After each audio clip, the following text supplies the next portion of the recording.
is a horror anthology podcast, and therefore may contain material not suitable for all audiences. So listener discretion is advised.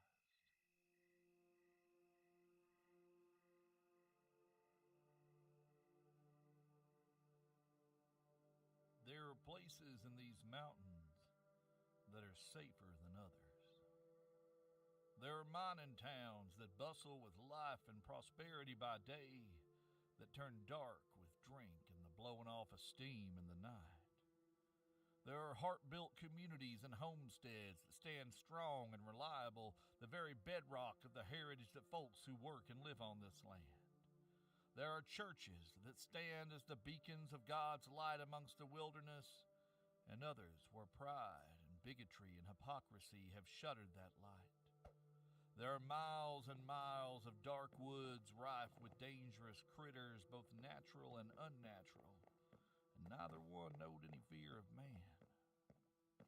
There are deep caves that seem like shelter until you venture further in, as well as questionable-looking shacks and old concrete bunkers that provide a much safer refuge, but none of those havens were as remotely as safe as the Walker House. Built on a hill overlooking the expanse of Baker's Gap proper, the Walker House was both a refuge and comfort and a fortress against both the seen and unseen worlds. Originally conceived as pleasant evenings, a parlor house in a less complicated time, the building was sound and handsome.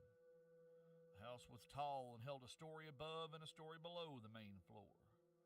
How many rooms each floor held was a debate that might never be solved, but that's a discussion for another day. And then the light of that business with the railroad man and the local magistrate 15 or so years back, the Walker House had become a place of sanctuary for people in need. Women escaping the unkind hands of a poorly matched husband. Children who found cruelty rather than compassion at home. Or just strangers with nowhere else to turn who needed a warm bed and a warmer meal often filled its halls.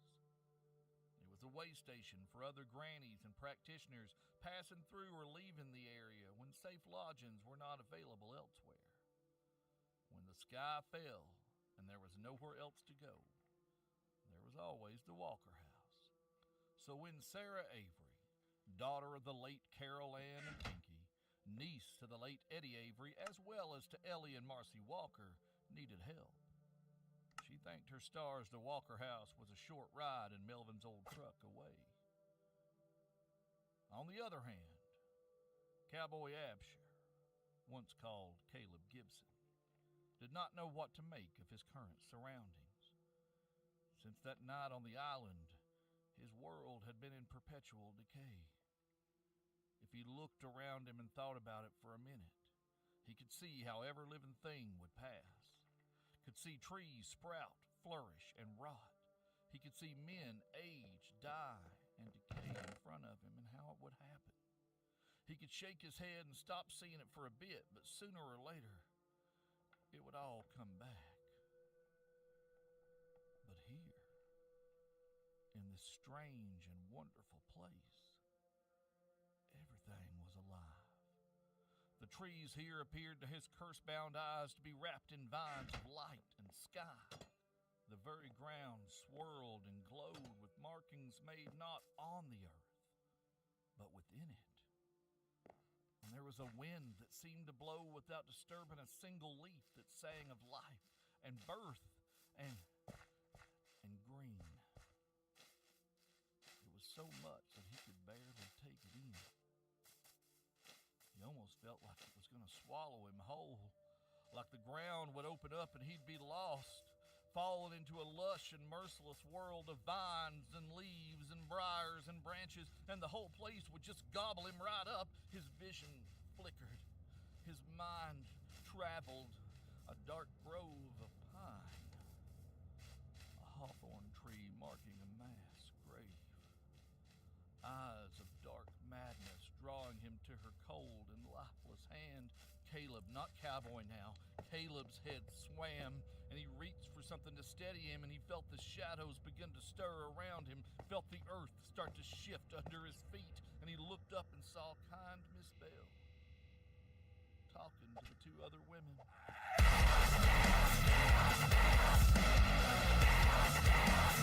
Him out here aging away before him. And when they felt their eyes on him, felt what he felt in the ground maybe, they all stopped their laughter and smiling speech. Caleb saw the worry on their faces as his vision tunneled. As the darkness began to rise, he heard Miss Bell say his name in concern, saw her move towards him quickly, her small yet strong hands catching him by the shoulders as he was about to pitch over. Cowboy? Honey? Are you okay? Come on now, sugar. Let's get you inside.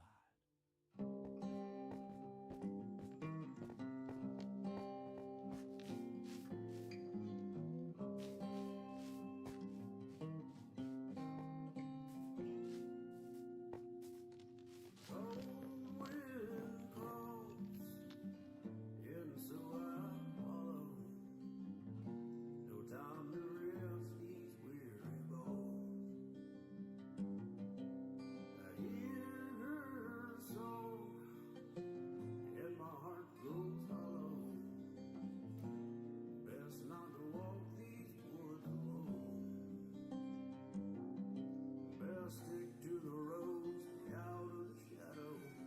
Best get on home. Best to leave them ghosts alone.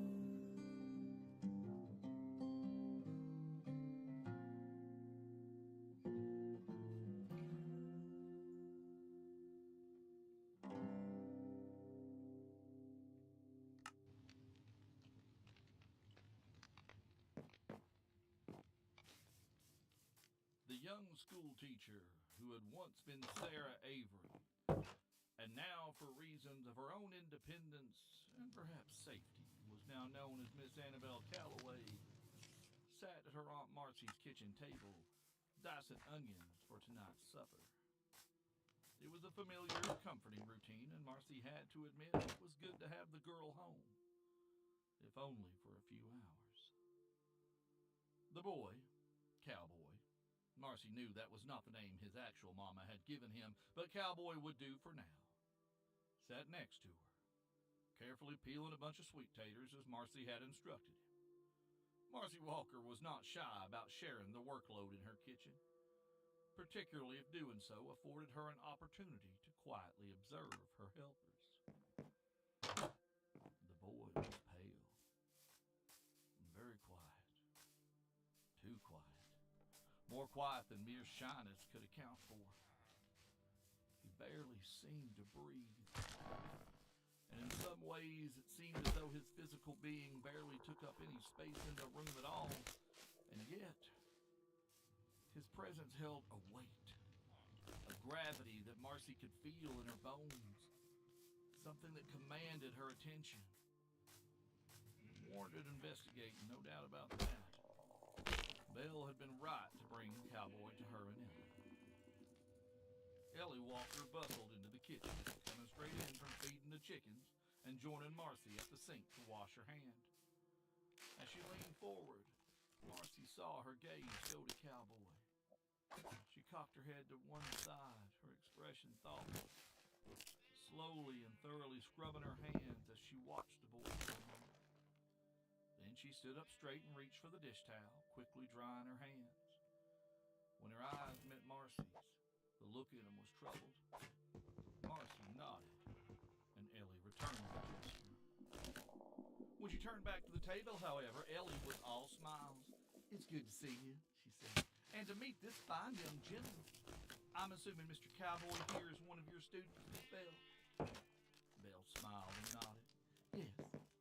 Cowboy and his brother Floyd are both in my class." "Is that so?" Ellie shined, sitting down opposite the pair of them. "So what's your favorite subject, good sir?" Cowboy shrugged a little, his eyes still on the knife and the orange flesh of the sweet tater. "I don't know. I like reading okay." He raised his eyes to look up at Miss Ellie and again tried to see her, and was rewarded with an unchanged woman with warm, freckled skin, deep, knowing eyes, and hair the color of spun fire. Cowboy could see the same light from the woods playing over and across her from time to time. She was dressed in shoring clothes, and he could see the life and the dirt smudged here and there, even where she washed her hands. There was a knife tied in a sheath on her belt that drew his eye and focused his sight just for a second.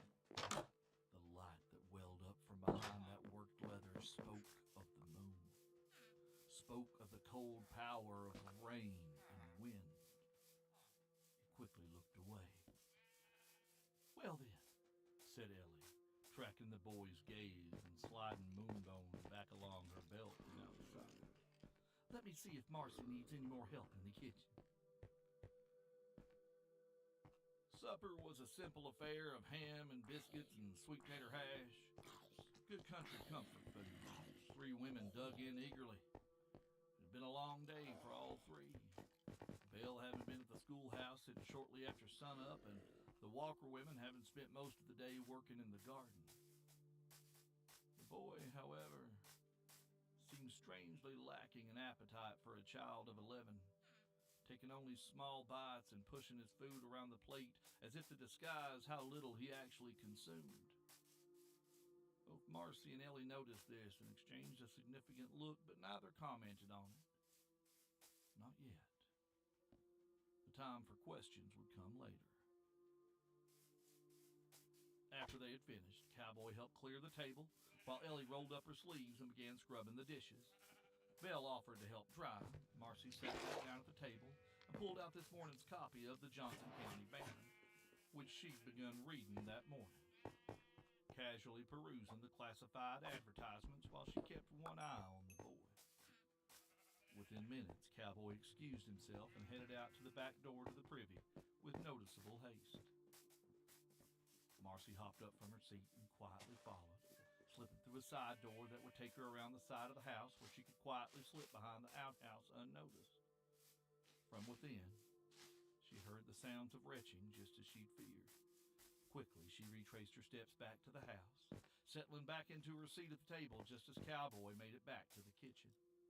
Marcy looked up at the boy and smiled, folding her newspaper and setting it aside. "Well now," she said, gesturing to Cowboy to take a seat. "I guess we have a few things to talk about, don't we, young sir?" Cowboy sighed, his chin dropping toward his chest. "Yes, sir," he said quietly. The look of weariness and defeat on his face like to broke Marcy's heart. No child should have to bear the burden this boy was carrying. Of that much she was certain. So when she spoke next, it was as gentle as she could manage. "I know we're all but strangers to you, Cowboy," she said. "But I promise you, we mean you no harm. Miss Belle says you've been having some trouble lately, that you had an accident, and she brought you to meet us because she thought Miss Ellie and I might be able to help. Now, I can't promise you we can, but we'd like to try if you're willing. Would you like to?"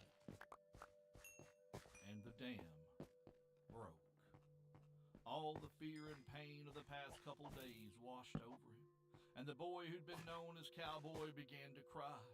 And slowly, haltingly, the whole story came pouring out.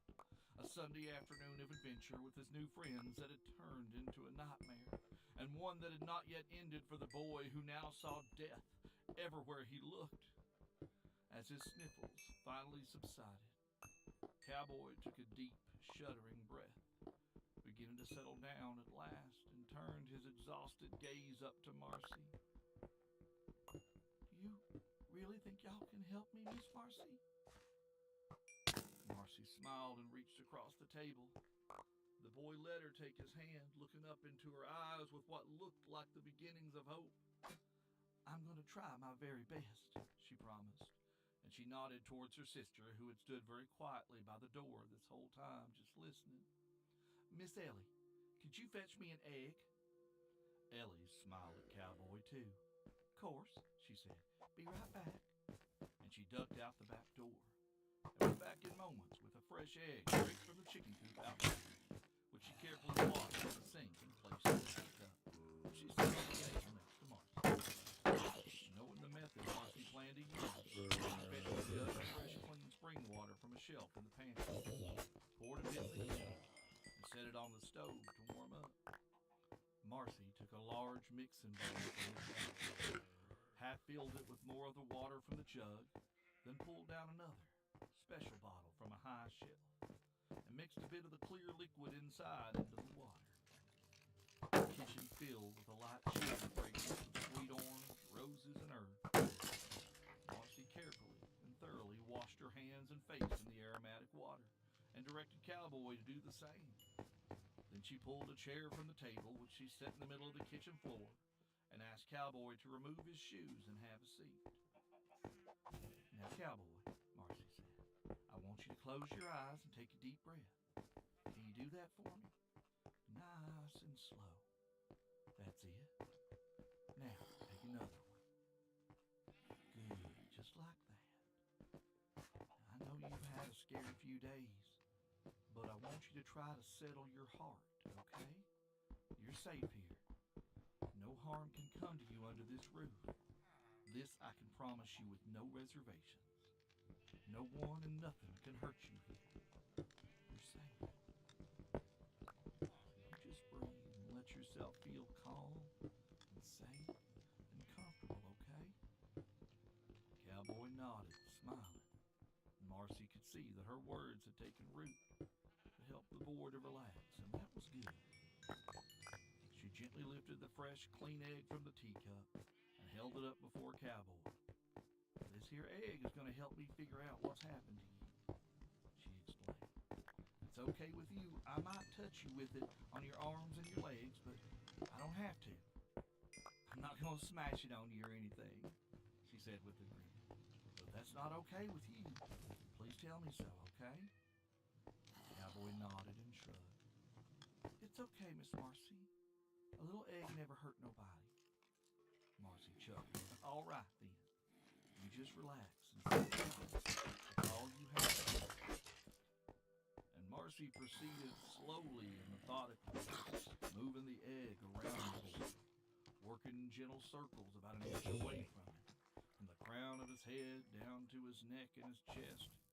When she reached his arms, he lifted them one at a time and gently rolled the egg down top to bottom, shoulders to fingertips.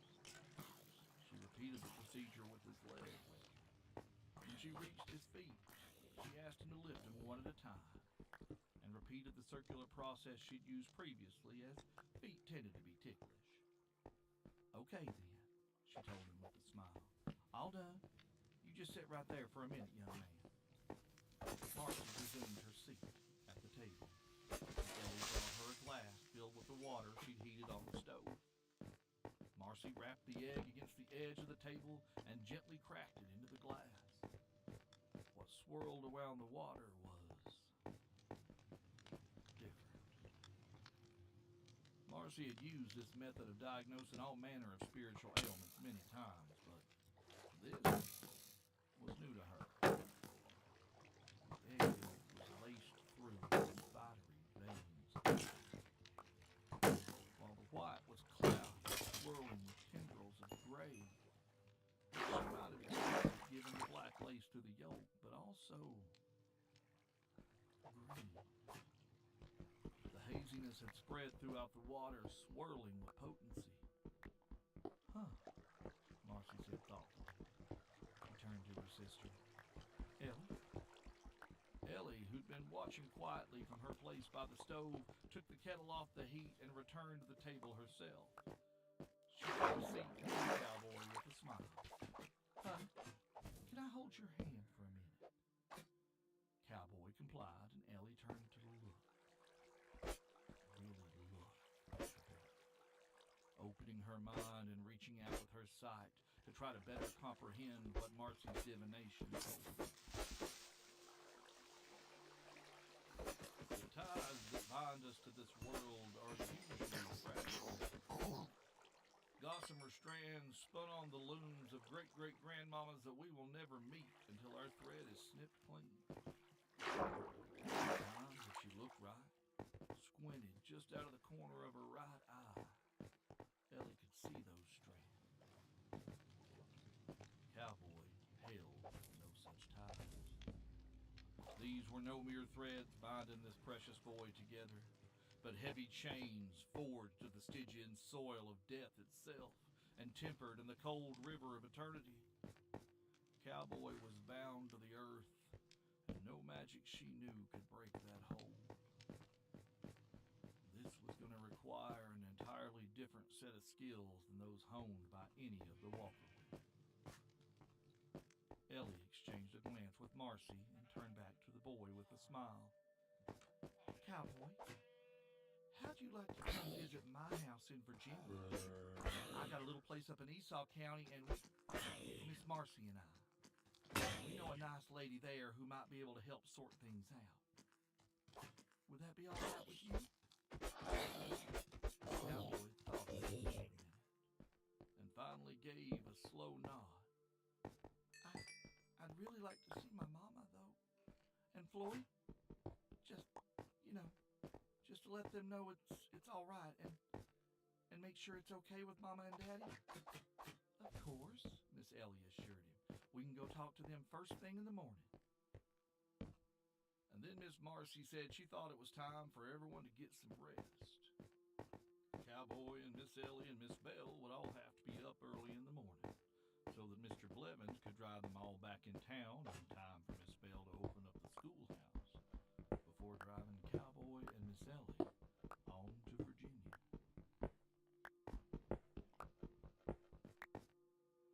The Walker house held its own type of quiet in the hours between sundown and dawn. Though all three of the adult women in the house were sleeping in their respective rooms, and Mr. Blevins was sleeping at the foot of the driveway in his old truck, snoring with such a ferocity that Cowboy could hear him all the way up here on the porch. Cowboy found that sleep wasn't something he did much anymore. And so he, in the dark hours after midnight, found himself on the porch of the Walker house. He was fascinated by the lights and the patterns and the shapes that pulsed and glowed across the grounds under his new site. The wood of the porch itself seemed to swarm with power, barely combine, shut out, protect. In some places, even kill. His new senses also told him it was not turning its might on him at the moment. That whatever was out there protecting this place saw him as an invited and welcome guest. But he could also feel they weren't exactly turning their back on him yet either. From somewhere in the dark corners, far beyond the chain of bushes that marked the edge of the first row of pulsing protective energy, came a sound. A sound that Caleb, he thought of himself as Caleb more than Cowboy now when he was alone, thought he'd imagined. Until it came a second time. It was a badly done bird call. It was a call that he and the other boys used any time they were playing out in the woods and needed to call to the others. It was the, "Hey, are you there?" whistle that Archie would give Kurt outside his bedroom window when they was sneaking out. It was the whistle Floyd used to call for him when they were playing soldier, and he wanted to make sure Cowboy was ready to ambush Dallas or Shane or whoever was coming through the brush. When the whistle come a third time, Caleb peered out into the darkness and returned it. The response was immediate. The sound of running paws coming through the green. Sam. Anyone else, it would look like the old blind beagle was running in random directions, taking wide loops around some trees and jumping way further than he had to over some small piles of stones and leaves. But to Caleb's new eyes, he could see that Sam was avoiding all the dangerous pulses of energy, all the dark green snares that would snatch an intruder, as if he could see them all plain as day. The old boy gave a low, and panted happily. Then ran the exact same path back up the grounds to the edge of the woods, where shadows joined him.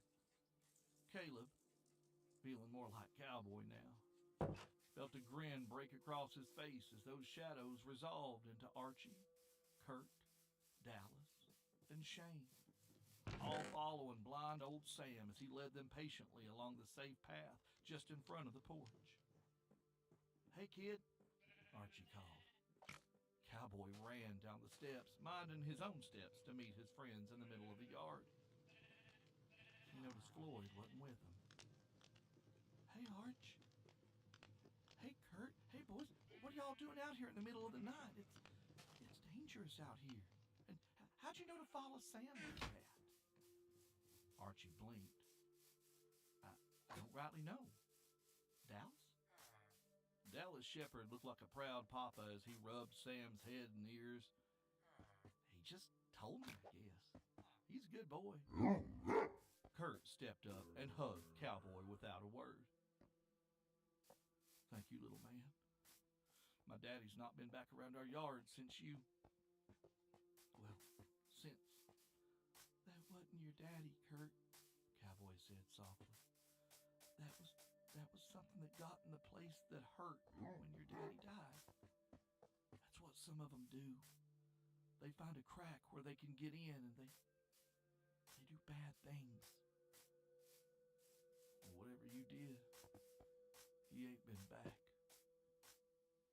Just wanted you to know you didn't take that lick for nothing." "Well, that's good, Kurt. I hope things get better for y'all." Cowboy's sight showed him that Kurt Kilgore would not have an easy life, pretty much ever. But he wouldn't go out young nor easy. He'd just get tougher and quieter.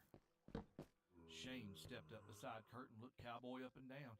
"You're really okay? I mean, you hit that tree like a meteorite, Cowboy. How did you..." Cowboy looked at Shane with a gravity that a boy that small shouldn't be able to manage. Seeing his friend's life expand out for him. Not as long as Floyd's, but longer than Kurt's. It'd be a good run with no kids and lots of friends.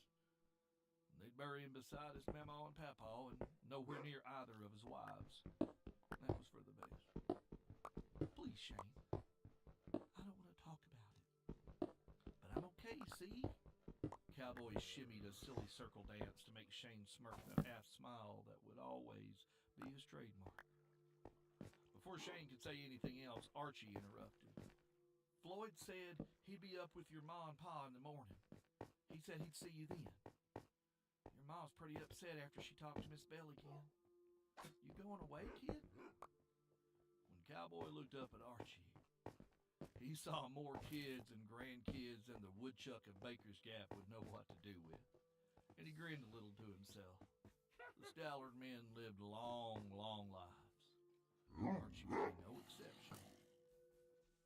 "Yeah, Miss Bell's family is going to help me find my people, I guess. I'm going to go up to Virginia for a while, I think." Well, that's good," Archie said nervously and a little loud. "Maybe you won't get on your own people's nerves as much." Archie smiled and ruffled Cowboy's hair.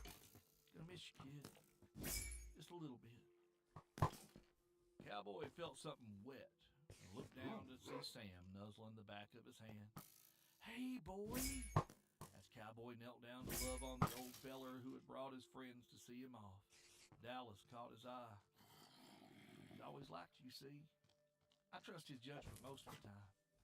You take care of yourself up there now." Cowboy looked at Dallas, the only boy of 7 kids, and knew that his friend would bring more than a few daughters into the world before he left it. And he'd bury most of his friends, but Archie, if things held as they were. "Thanks, Daddy. I appreciate it." "We just wanted to see you before you headed out. And here, Mama sent this," said Shane, thrusting a wax paper bundle into Cowboy's hands. "It's cornbread. We didn't eat too much of it." Mama Marie's cornbread was so good, it was legal currency in some places. So Cowboy accepted the package with the reverence it deserved. "We got to get back," Archie said. "It'll be sunup by the time we get everybody home." One by one, the boys either shook hands or slapped Cowboy on the back, except for Kurt, who crushed Cowboy into one more long hug. You take care of yourself now. I mean it. Thank you. Cowboy watched his friends carefully pick their steps, following the steady trot of Sam as he led the boys of Baker's Gap back toward the dawn and towards home.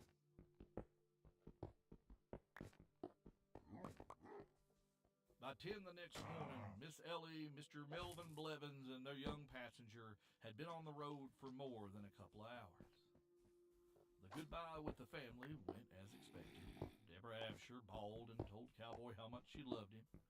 Junebug had a serious man talk with him about minding Miss Ellie and how proud he was of him for being brave and looking out for his friends. Floyd gave him a stack of old pulp magazines and a tight hug. Brothers didn't need to say much. And at this point, Floyd and Cowboy had already said plenty. Ellie had decided and instructed Melvin to take the roundabout way back to Esau County. It would be best to stay off the main roads here and there. Whatever had bound the boy was serious business, and she didn't know who or what else might have eyes on him. Between Deborah Absher and her sister Marcy, she had enough food to feed him for a week.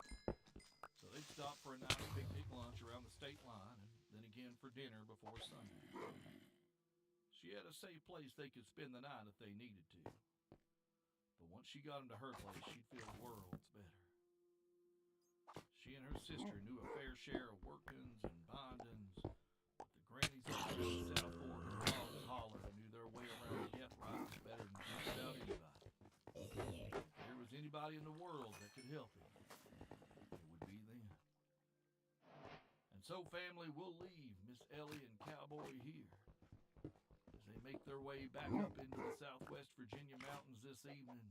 Our business is still right here in Baker's Gap. There's a cold wind a-blowing that'll bring with it a whole nother family reunion, along with accusations of murder most foul. We'll get to that story real soon, family. Just not right now. Hey girl, don't lie to me. Tell me, where did you sleep last night?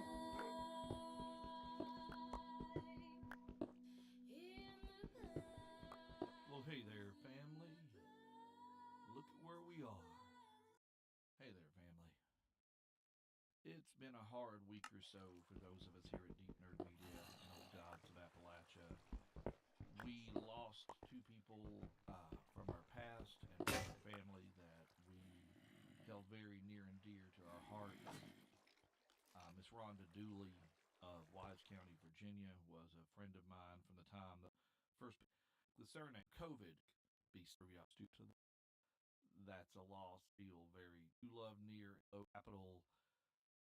Everything's a lot from when we knew that we needed to do and thought.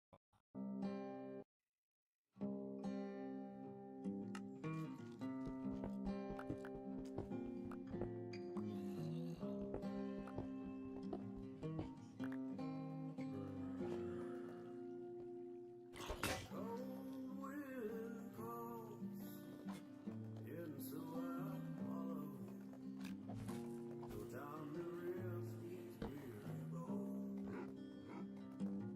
I hear her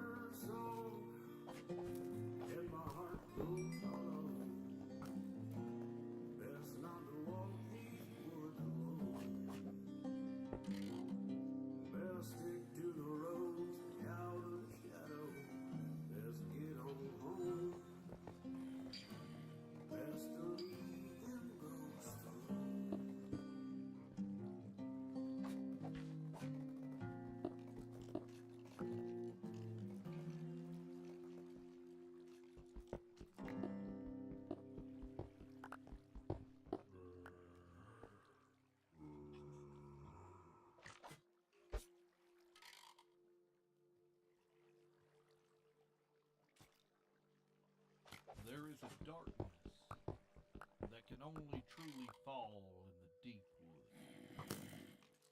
An enveloping shadow of some great beast that at the same time is soothing and terrifying, and can only exist in the presence of electric light and full moon. The hours that pass beneath this hallowed veil are usually best spent sleeping, so you do not witness the world that only thrives when the living ain't in it, unless they're spent by watchful vigil keepers who keep that world at bay. For most of us, though, there are two worlds of light and dark that for our own good must be kept separate and sanctified. For many of those who walk in the light of day have been raised not to suffer a witch to live, and those born of the night, well, a lot of times they're just plain old witches, but I digress, baby. The hours of the wolf, the witching hour, the dark time, whatever you want to call that sacred span of silence, it can feel like centuries of suffering when you wake suddenly to nature's call and have no idea where the privy is. This is the current state of the young boy sleeping in a borrowed bed in an ancient cabin on the side of a mountain overlooking a river that he does not know the name of. A place that at 2 hours past midnight feels like the actual middle of nowhere, and this boy does not know if the middle of nowhere has an outhouse or if he's going to end up soaking this musty old mattress and the even mustier linens, for fate and biology had both conspired in this moment. The cowboy Absher really wanted to be. The drive from Baker's Gap to the north corner of Esau County could be a dangerous thing if you didn't know what you were doing or where you were going. Mountain roads were beasts unto themselves, and Miss Ellie had insisted that Mr. Blevins take the scenic route to her house in southwestern Virginia. It felt to Cowboy like they left Baker's Gap a full week ago, and it had only been a couple of days. Cowboy had worked hard not to think about how much he missed his friends or either of his families now that he could recall them both. He knew that because of whatever had happened to his family and by extension to him, he was not like other children. He'd overheard Miss Marcy tell Miss Ellie he was touched. And he heard the fear in her voice when she said it, heard her say she hoped they could help him up there in the holler. He could also hear the shiver in her voice when she talked about the holler and Miss Boggs that lived there. If something or somewhere could shiver someone clearly as brave and kind as Miss Marcy, then how in the world could he face it? Miss Ellie had kept them fed with the food packed from the Walker house, and turns out Mr. Blevins was pretty handy at foraging and gathering to round out their traveling pantry. This was their second overnight stop on the trip. The first night they'd camped out under the stars a few hours from the Virginia state line. Miss Ellie said the land belonged to a lady she'd referred to simply as Miss Rhonda, who had inherited it from her mama but never bothered to build on it. It was a big right off a long straightaway of dirt road obscured by a stretch of closely planted poplars. It was a known spot for folk of their sort to stop and rest and somehow remain unseen, unbothered by other passers-by on the road. It was like you turned onto that land and just disappeared. It had been a clear, cool evening, and Cowboy had fallen asleep to Miss Ellie singing an old song that she said her daddy taught her in a language the Cowboy guessed was French. But that was just a guess. They were up early the next morning for a breakfast of cold bread and boiled eggs before getting back at it. They'd taken some real hard routes to Commonwealth of Virginia. These were more ruts than proper roads, snaking things that bounced and jounced up and around the mountain following the cut of a nearby river. And that river was now just down the hillside from his cabin, its gentle murmur drifting through the open windows and doing no favors for the horrendous pressure building in Cowboy's bladder. Finally, rather than sleep in soggy britches, Cowboy gave up the ghost, slowly rose from his bed, and blindly began to pick his way across the small room. He kept his left hand extended in front of him, waiting for it to meet fabric as he moved. Miss Ellie had hung up a sheet as a makeshift privacy curtain dividing the room, just to keep things proper. So if Cowboy suddenly felt thin cotton meeting his fingertips, he'd know to steer himself away from Miss Ellie's space and towards the tightly closed door. It was a new moon. There wasn't a speck of light leaking in from the outside. After a few minutes of careful stepping and redirecting, that room felt so much bigger than he noted it to be in daylight. Cowboy found the doorknob and tried his best to will his lower anatomy to stem the flood of his rising need long enough for him to open the door without waking Miss Ellie.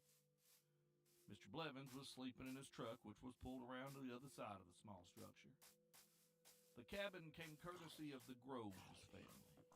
Joycey Groves had been a matriarch of a long line of good men and better women who might or might not have had a gift or two among them. But they were a family that Ellie's mama had known and trusted. Folks who, when they left this world, left their places and their goods behind to be a help and comfort to the folks they cared for, as well as folks who just needed caring for, and thus the Groves cabin was a place that a wayward traveler could find a dry, maybe musty, and shelter from the rain. Cowboy stepped out onto the narrow porch and could not wait any longer. Looking around to make sure there were no eyes that could see through this tar-black night, Cowboy set about emptying a full day's worth of cold water and lemonade back into the earth. The relief that comes from such a satisfying bit of business can leave a man lightheaded if he'd held it long enough. And that's how young Mr. Absher felt as he pulled his breeches into the bound and upright position and forgot not to look at the world around him. As Cowboy's sight slipped over him, the world became a different place. The velvet shroud of the deep night became a tapestry of color and light. There were markings on the ground like at the Walker house, but smaller and in a different handwriting, best he could make sense of it, arced and whirled around the cabin and the path that led to it, old and gentle protective wards and bindings that made him feel safe and welcome. He saw that they faded the closer they got to the river. Now, the passing of running water can do that to a working family, and it can actually stand stronger than any protection ever could as well. Running water is a powerful thing in many worlds. Caleb, for he thought of himself as Caleb now when he saw the world. He stepped off the tiny porch and walked down the hill. The path clear and marked by Joycey Groves or one of her girls' hands, down to the river. And just as the marked path was about to end, though, sitting on a big rock, right on the river's edge, was another boy. Miss Ellie had been worried there might be bad people looking for him, people that knew about his sight and the other thing that protected him when things got scary, people who might want to hurt him or use him. Caleb wasn't scared when he saw this boy, though. Firstly, he looked littler than Caleb by a year or two. He was shirtless and had his pants rolled up to his knees like he'd been wading in the shallows. His feet shone pale in the moonlight, and he looked dirty, like he'd been on his own for a while. Caleb knew what that was like. The littler boy turned and saw him, and he started too. Slowly, they both raised a hand in greeting, and Caleb continued down the path. "Hey there," Caleb began. "Hey, yourself," the boy replied. He sounded even younger than he looked. Closer, Caleb could see he had curly blonde hair that was grown out a little too long in the back and hadn't seen a bath in a dog's age. "What you doing out here in the middle of the night?" Caleb asked, trying to sound like he was a little more grown, as if he had any business down by a strange river in the middle of the night either. "Oh, I just like the water," the boy said, as if that made perfect sense. "Oh, do you live around here?" Caleb asked, realizing the boy was little enough to probably need to have his people close by maybe. His eyes scanned the surrounding hillside, but saw no other structures but the shadow of the cabin. "No," said the other boy with a laugh. "I'm a village. now. Just passing through. Me too. There's a whole bunch of us down that way there. The boy pointed downriver. Oh, you got family out here with you? Grown folk? Caleb was suddenly apprehensive. One boy was one thing. A whole mess of people is something Miss Ellie would want and need to know about. He looked back up at the cabin, saw the glowing wards along the path. The smaller boy shook his head almost comically fast. No grown-ups. We don't need them. It's just us boys. We go wherever we want. Well, sort of. We go wherever we are needed. He said that last part like a recitation or something he'd been taught to repeat. Needed for what? Caleb asked, moving closer to the boy till he could see the table-sized river rock the boy sat on. Come on over and have a seat. Caleb. My name is Caleb. As he said it, he looked away from the boy, not wanting his sight to show him when and how the boy would grow and wither and die like it did with other people. He tried to clear his head and throw it off, but the boy kept on talking and breaking his concentration. Well, sit down, Caleb. My name's Grayson Brown, but my friends call me Brownie. Come sit now. I'll do my best to tell you what it is we do. I don't tell it as good as he does, but I can tell you my part of it at least. As good as who does? Caleb asked, again wary. Oh, my buddy. He comes in at the end of the story. That's the best part. And Caleb listened as the boy told him about his life. He'd grown up in a tiny little place in West Virginia, way up in the mountains, near a bigger town called Mondaze. Mondaze was a mining town built just to dig coal out of the ground, he said.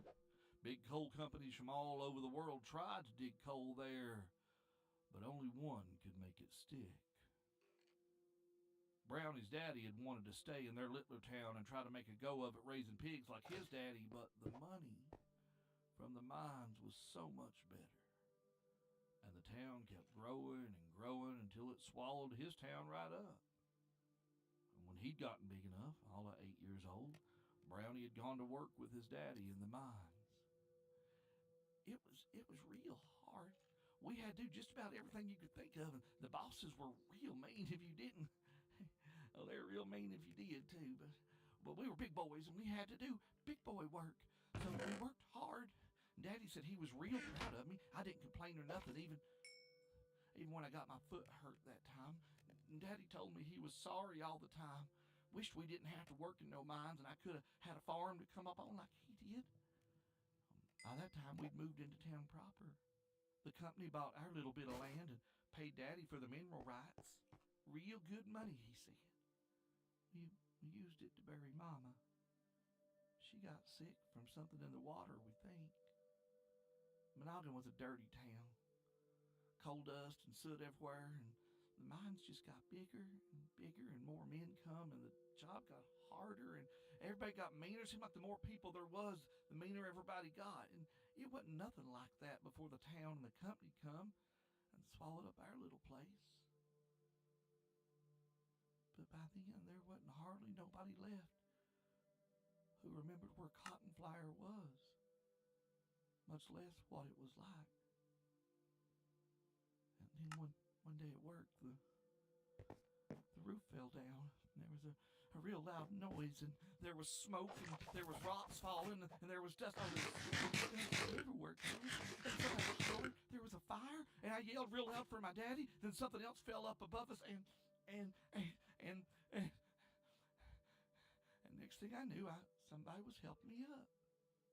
I thought I was done for, but I'm as whole as I am now. See? And the boy held out his arms as if to show Caleb that he was as fine and healthy as a young boy should be. See, Caleb? Look. And Caleb finally relented and looked at him. And Caleb blinked. The boy did not age nor die before his very eyes. The story of his life and eventual death did not sprawl out before Caleb like some sort of fairy tale that only he could see. He just saw a pale, skinny young boy smiling back at him and realized he'd seen him like this the entire time. He could not see how Grayson Brown would die, because Grayson Brown, Brownie to his friends, already had. But like I said, Brownie went on, somebody pulled me up, and it was my buddy I was talking about. He's older than me, covered in the same dust and blood that I was. He said he'd been down in the mines for a long time, too. Said he knew how awful being a boy in the mines could be. Brownie nodded here, remembering the solidarity of that moment. Told me if I wanted to, I could help him make sure nothing like this happened to other boys. Told me we didn't have to haul no more engine oil, scrape through no more rocks, or breathe that dust, let you coughing up the nasty black stuff. All I had to do was come with him and tell my story and help the other boys tell theirs. He said the mean bosses in the company that hurt us, that took our mommies and daddies from us, that hell, that company took my whole town from me, and they should pay for that. Brownie clenched his fists, his face tightening as the story flowed through him. Told me if I came with him and a bunch of other boys, we could make sure they couldn't hurt nobody else. Caleb wasn't sure what to make of this. Who was this boy? Of course, he hadn't met one of them yet. And was it sort of thing, maybe? He didn't feel wrong like the shadow that wasn't Kurt Kilgore's daddy, no. Nor did he feel cold like the woman that come in his dreams did sometimes. Not precisely the same. Did you say you were through? Brownie's face brightened. Are you with your mommy and daddy? Caleb shook his head, unsure of what to say. Yeah, said Brownie, his expression shifting. I can see it on you now. They's gone, ain't they? Caleb nodded slowly. You could come with us if you wanted to. The littler boy was looking at him differently now, as he had his own special side. He was just seeing Caleb for the first time. Yeah, you aren't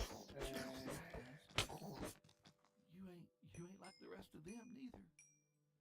Caleb shook himself free to speak. Oh, living folks, I guess? Brownie said. Caleb was about to ask what Brownie meant by that exactly when the smaller boy cried out in excitement and pointed. Oh, they come looking for me. You want to meet my friends, Caleb? Caleb Gibson looked across the river and saw an army of dead boys. They seemed to materialize out of the gloom without a sound. Tall, short, young, older, big, and little, some missing arms.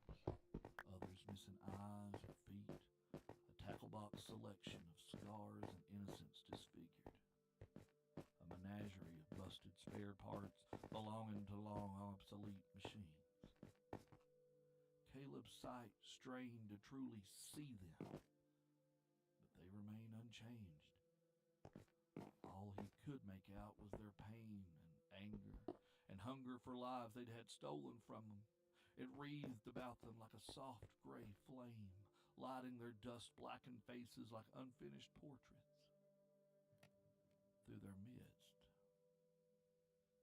he saw a light moving. The light of a gently swaying oil lamp, making its way to the front of the crowd. The boy who carried it was unlike the rest. He was not a child wraith made of burned-up hope and lost dreams. He was death-black vengeance stuffed into the idea of a boy.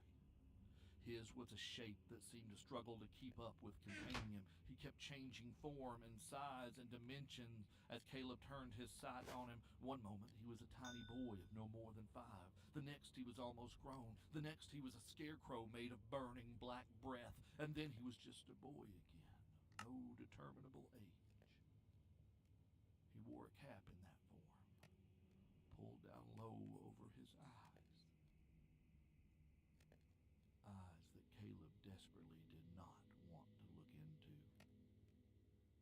Is that your friend? The one who saved you? Caleb asked.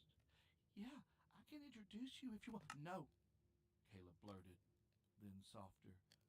I mean, no, Brownie. Thank you, though. I got people back up the hill waiting for me. I'll be okay. Grayson Brown looked a touch sad and disappointed. Oh, okay. That's too bad. I think he would have really liked you. But you better go then. I think we're about to head out. Yeah, you're right. I should get back to bed. It was good to meet you, Brownie. You take care now. You too, Caleb. Caleb turned and made his way back down to the sigil-marked path to the cabin, and was about to clear his head and make his way back without his sight, when he heard a grown man's voice speak in the near distance behind him. Cottonflower, what are you doing talking to that thing over there? I told y'all can't trust none of them haints you meet out here. Sleepwalkers, all of them. Now get with the others. We got a ways to go. Looks like them boys over in Pocahontas might not have learned their lesson. Caleb did not turn around. He did not look over his shoulder. He just kept walking.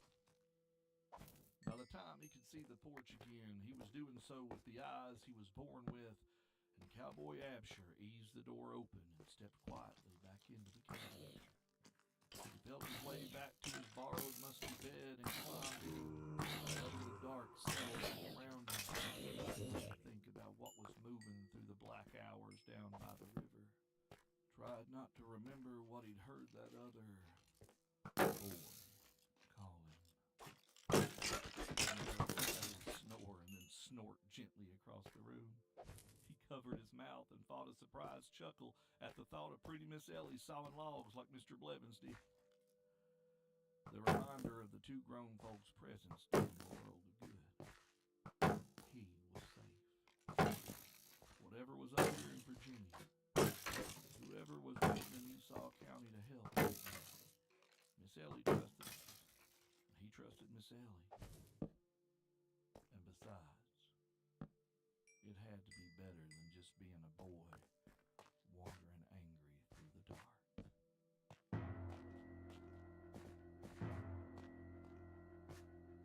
There is a curse upon my every waking breath, and I cannot escape the darkness. Hey there, family. Thank you for your patience and giving us the space and time we've needed to get this episode out to you. This was an episode that up until a few days ago was just an idea for something we would do up the road, and Old Gods of Appalachia is a horror anthology podcast, and therefore may contain material not suitable for all audiences. So listener discretion is advised.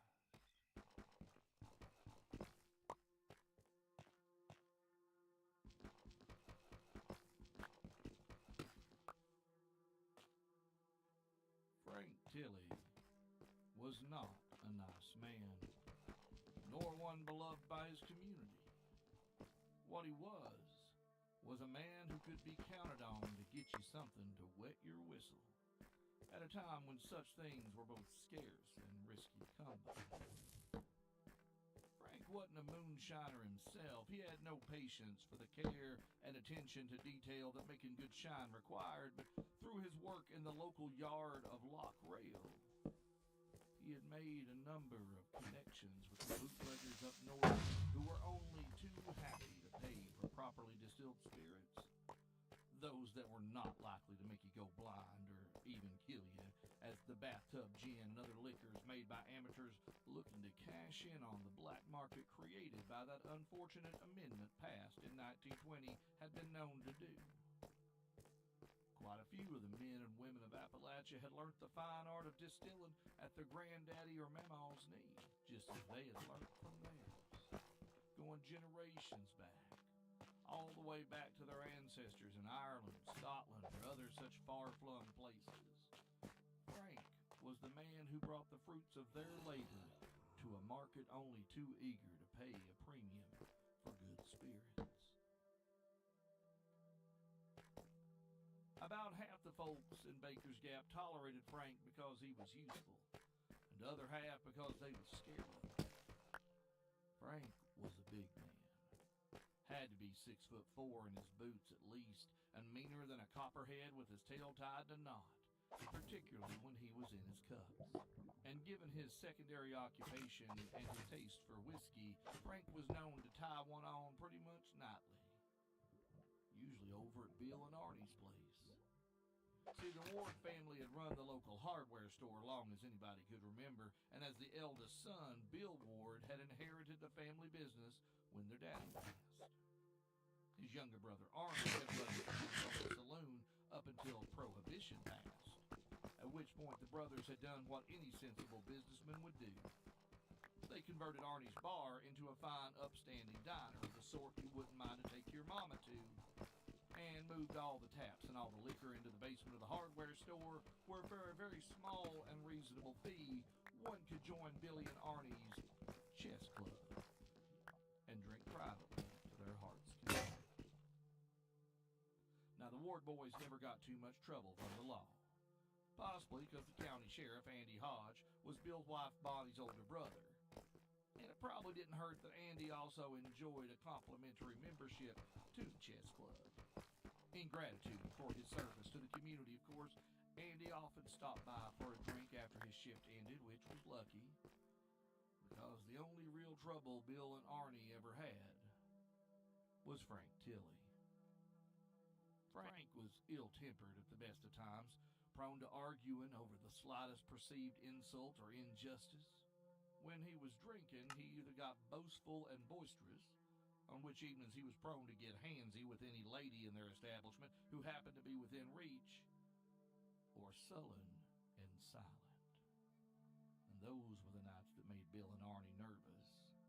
The nights they were damn grateful to see Andy walk through the door, because that's when Frank could get violent. And nobody needed that. But such was the case one cold evening in the fall of 1927, when the sheriff came around the back of the hardware store and down the stairs to the basement, kicking mud off his boots on the rug outside the door before he pushed his way inside. Andy Hodge stopped dead just inside the door, surveying a scene of chaos, frozen in tableau before him. Carl Miner lay on the floor with a busted nose, apparently unconscious. Bill was crouched down trying to bring him round, while Arnie was coming around the corner of the bar with a baseball bat in hand. Frank Tilley had Eugene Doherty by the throat, shoved up against a pillar, and poor Gene's face was turning purple, while Andy's little sister Bonnie was coming up behind Frank with Bill's 12 gauge aimed at the back of his head. Everybody froze at the sound when she racked the gun and rested it gently against the back of the tall man's head. "Whoa now," Andy called out, holding his palms up and out in a gesture of peace. "Everybody just calm down. What in the hell is going on here?" It was Bonnie who spoke first, her blue eyes flashing with anger. "You know exactly what's going on here, Andy Hodge. Same thing as happens too damn often. Frank here is treating my husband's establishment like it's his own personal boxing ring, and I, for one, am getting mighty tired of it." Bonnie Ward was a good church-going woman. Andy could count on one hand the times he'd heard her cuss, so he knew just how close to the end of her patience his sister was. The shotgun being another fine barometer. Andy took a deep breath. "Mr. Tilley," he called across the room, "why don't you go ahead and put Mr. Doherty down? My sister knows her way around a firearm, and she don't look too happy with you right now. Oh, and poor old Eugene's about blue." Andy saw Frank's eyebrows knit, thinking about it. Weighing his chances, no doubt, the idiot. And for a second he thought the man was going to keep on squeezing, but finally he let go, his hands falling to his sides in surrender. Eugene Doherty fell to the floor like a sack of potatoes, gasping for air and scuttling away from Tilly across the floor, back toward his friend Carl Miner, who seemed to be coming around. Now Andy turned his attention to his sister. "All right, Bonnie, I understand you're frustrated, but I'm going to need you to put that bean shooter down," Andy said, gesturing slowly toward the ground with his outstretched right hand. "The law's here now, and you just let me take care of this, all right?" Bonnie didn't look too happy about it, but she did as he asked, stepping away from Frank and unracking the shotgun carefully, just as their daddy had taught her. Everybody in the room relaxed at that, the tension melting away like snow on an April morning. "Now, Frank, looks like to me you had enough for one night," Andy said to the man at the center of all the fuss. "Seems it's about time for you to head on home to your wife," he caught Bonnie's glare. Everybody knew Frank Tilly was nothing but a cross for his poor wife to bear, and quickly changed course. "Or better yet, you go find someplace to park your truck and sleep it off. You ain't no good to nobody state you're in." Frank took a moment to collect himself, straightening his collar and retucking his shirt while glaring around at everyone present, before snorting derisively. "Fine. Got better things to do anyway." He clapped his brown fedora onto his head, shoved his way past Andy, and was out the door and gone. A collective sigh of relief made its way around the room. It was the last time any of them would see Frank Tilly alive.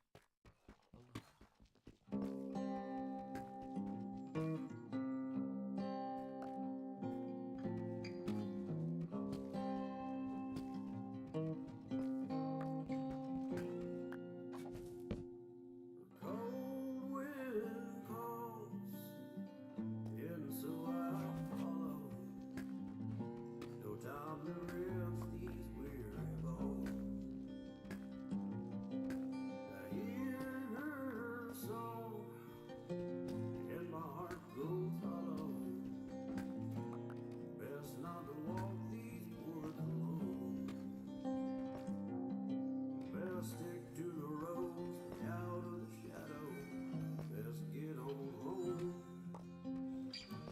Best to leave them ghosts alone.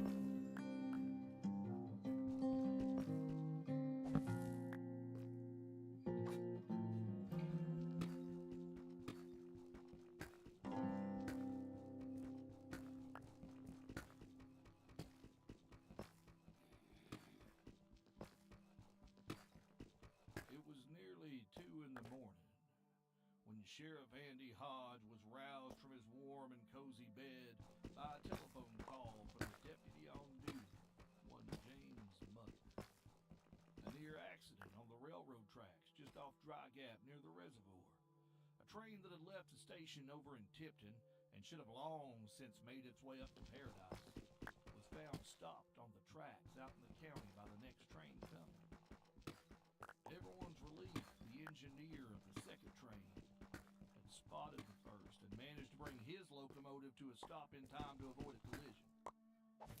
Concerned that the crew of the first train might have had some engine trouble or other misadventure that required assistance, the conductor of the second had gone down to investigate. What he found had sent him running for the last farmhouse they passed to ring up the sheriff's office. About halfway down the line, of boxcars hauling coal, backer, and other goods up north, a couple of flickering oil lanterns had been set on the ground, casting a dim glow onto cases full of glass bottles that had been upended and shattered. The air was filled with the distinctive, stinging aroma of moonshine. On the track before them, one of the stopped boxcars yawned open in a way that made the conductor unaccountably nervous. The darkness and cold inside that car seemed to seep out, finding its way through his coat and into his clothes. As he drew near and his own brighter and more modern flashlight illuminated the area, the conductor saw that a deep, reddish-brown stain spread across the grass and soaked the sandy dirt around the tracks. shone his light up into the open boxcar, he could see that blood had seeped into the boards and dripped from the open lip of the door. Its source seemed to be the crumpled, broken bodies of the two brakemen within. The conductor had stumbled back from the car, fumbling inside his coat for his pistol. Train robbery not being entirely unheard of, most conductors carried some sort of firearm, though he'd never felt the need for it before this night. As he pulled the gun from his coat, he felt something. Some spindly, long-legged thing skitter across his foot with a soft chittering sound, and he felt that cold sweep out of the boxcar, seeming to come for him.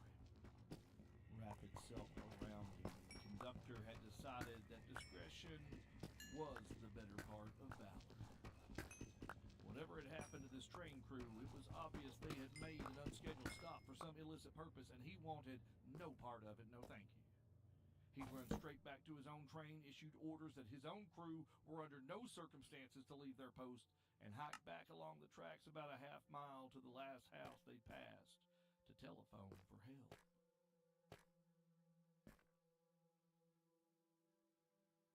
Upon receiving the conductor's frantic call, Deputy Mutter had phoned the sheriff, then summoned the county coroner and woken the two other deputies.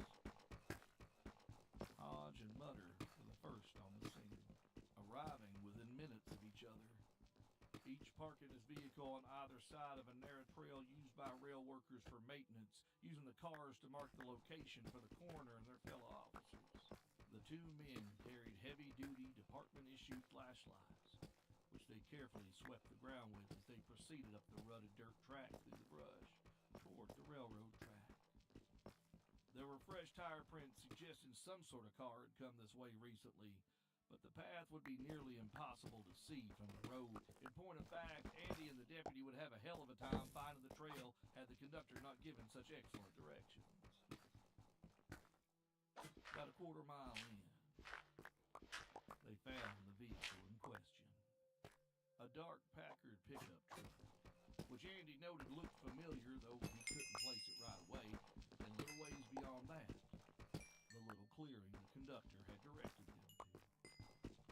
The lanterns had guttered now, but the officers' torches illuminated the scene the man described well enough. The crates of what was clearly moonshine smashed on the ground both outside and within the boxcar, the ground soaked in blood, and the two brakemen dead inside the car.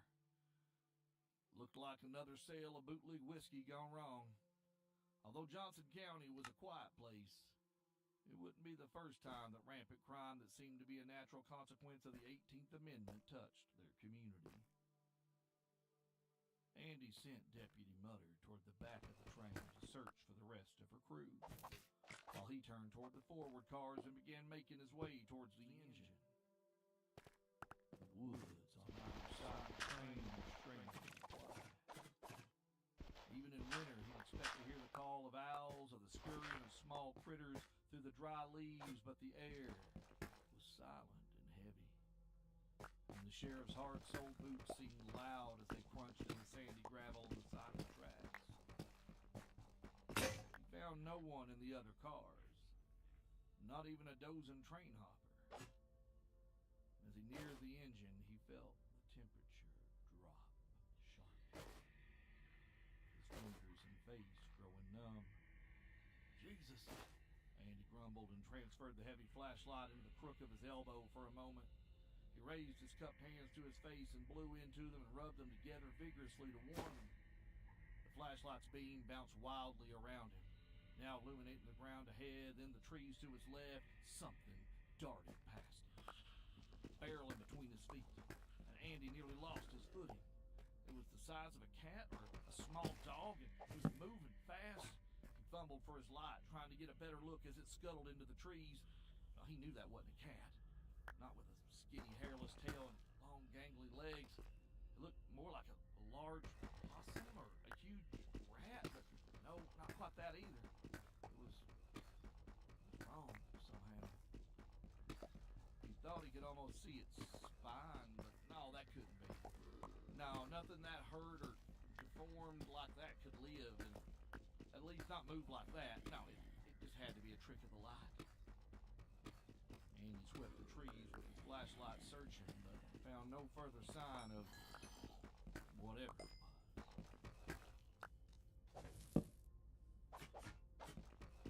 Shaking his head, he returned to the task at hand.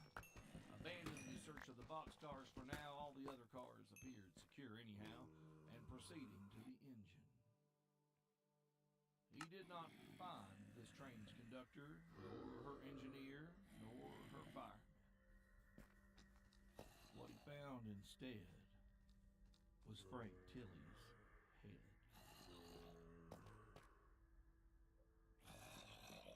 There was no sign of his torso, nor his limbs, but his head had been wedged in between the spokes at the top of one of the engine's driving wheels, a grim and clearly calculated display. The eyes wide open and staring in terror at whatever had been his last sight in this world. Andy Hodge stumbled back into the trees and was promptly sick. He would not be the only one. Although the coroner was made of sterner stuff, the deputies of Johnson County were unused to violent crime on this scale. Frank Tilley was not a nice man, nor one beloved by his community. He may have even been a pain in Sheriff Andy Hodges' considerable buttocks, but no man deserved to die like that. As additional resources converged on the scene, the sheriff ordered a more thorough search of the train, which turned up no sign of the other members of her crew. Deputy Mutter, however, discovered the crime's only survivor and eyewitness hiding in the caboose. One Jeremiah Silcox, a local man known to ride the rails from time to time. Mr. Silcox had agreed to ride along with Frank Tilley to meet the train and help him load the crates of shine onto the car so he could hop the train bound for Paradise, a small city situated on the Tennessee-Virginia border, which was rumored to have a number of clandestine drinking establishments. It seems Jeremiah was already sincerely inebriated by the time he and Frank had arrived to meet the train, however, and his story didn't make a whole lot of sense to Andy or anyone else. He kept babbling on about seeing a pale, dark-haired woman. It was her, he insisted. She must have killed him, and I've never seen such eyes on a woman. They glowed like fireflies. They glowed. Andy just nodded and half listened as he waved one of the other deputies over. Silcox grabbed his arm, looking up at him with feverish eyes. The dark earth comes. It comes for us all. The good mother sings the dawn. I'm sure she does, Andy assured him, rolling his eyes as he handed the man over to the deputy, who raised his eyebrows. He would tuck Jeremiah into a squad car and drive him over to the jail to sober up. Perhaps he'd make more sense after he'd had a few cups of coffee to unscramble his brains, or perhaps not. Jeremiah Silcox was well known to the Johnson County Sheriff's Department to their great misfortune. In the meantime, there was the widow to consider. Frank Tilley had a wife, though no children, thank God. And she would need to be notified and, of course, questioned, as she might know some of the business associates who could be responsible for this crime. Andy asked James Mutter to come along for that dismal task, and the two men headed back up the maintenance track toward their squad cars.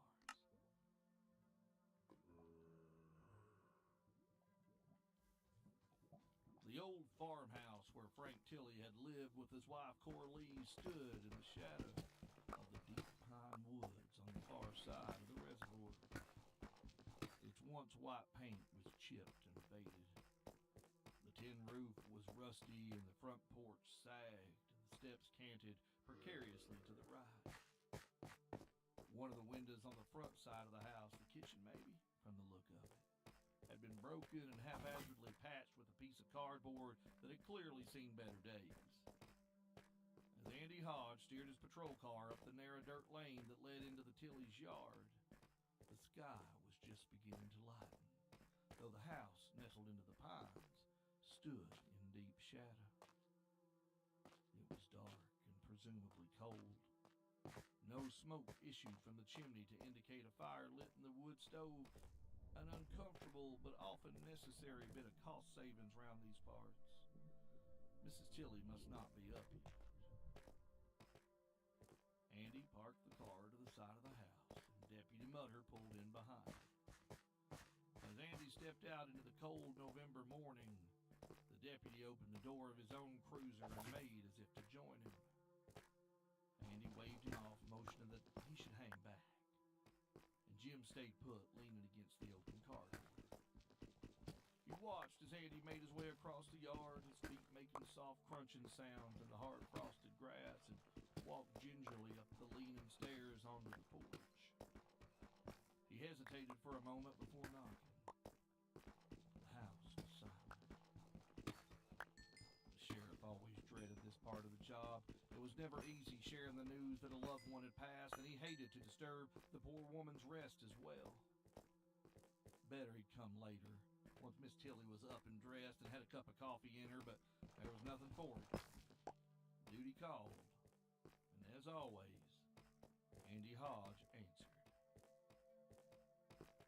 He raised a hand and knocked on the door, waited a moment, listening for some sound of her shuffling around inside, and when he heard no response, he knocked again, a bit louder this time. Waited. Third time, Andy knocked even louder and called out, "Mrs. Tilly! Corley! It's the sheriff, Andy Hodge. I'm sorry to wake you, but we need to have a word." The silence remained unbroken, and the house still. "Huh," Andy said thoughtfully, stepping back from the door. It appeared Mrs. Tilly was not at home. A fact that can mean any number of things, but Andy sure hoped it did not mean that she had met the same fate as her husband. He leaned forward and peered through the upper pane of the window by the door above the cardboard, cupping his hands around his face to see better into the darkened farmhouse. The sheriff was searching for any signs of trouble, and sure enough, he found them. The kitchen was a mess. A small square table suitable for two was turned on its side, along with the matching chairs. Casserole dish lay shattered on the floor, and whatever it had contained splattered across the linoleum. The door to the icebox swung open, hanging crooked on its hinges. Anything stored inside, and there was precious little from the look of it, no doubt spoiled by now.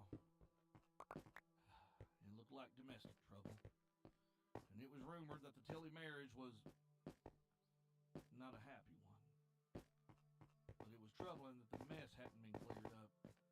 Nodding to himself, he decided he had probable cause, backed away from the door, and was preparing to give it a solid kick when Deputy Mutter called out, just loud enough for his voice to carry, "Sheriff!" And when Andy paused to look over at him, Mutter furrowed his brow and nodded his head toward the side of the house. Andy leaned back to look around the side of the porch. And there, stumbling on bare feet from the dark woods, was Corley Tilly. She wore no coat, and her dress was wrinkled and dirty. Her long black hair appeared to have come loose from where she pinned it up in the day before. It hung half down, loose and wild and tangled with twigs and pine needles. Her pale face appeared bruised, and her feet were smudged with dirt. But what Andy noticed most were her hands. They were slender, long-fingered, delicate, and streaked to the elbow with blood.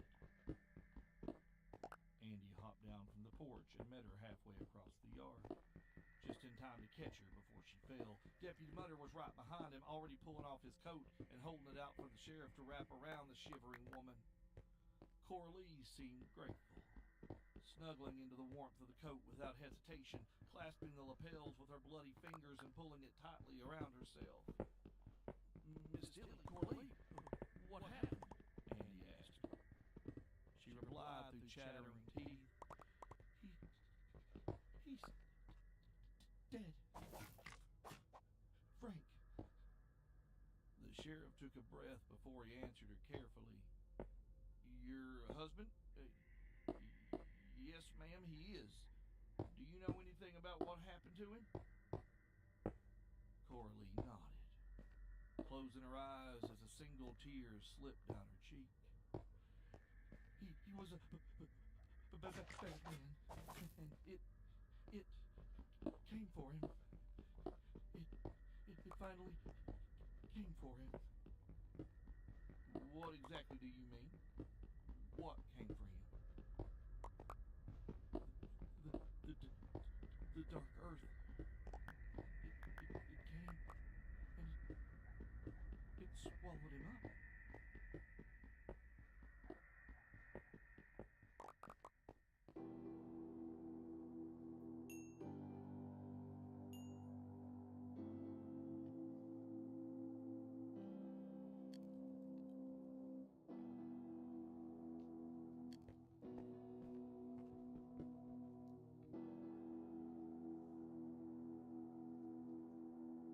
Hey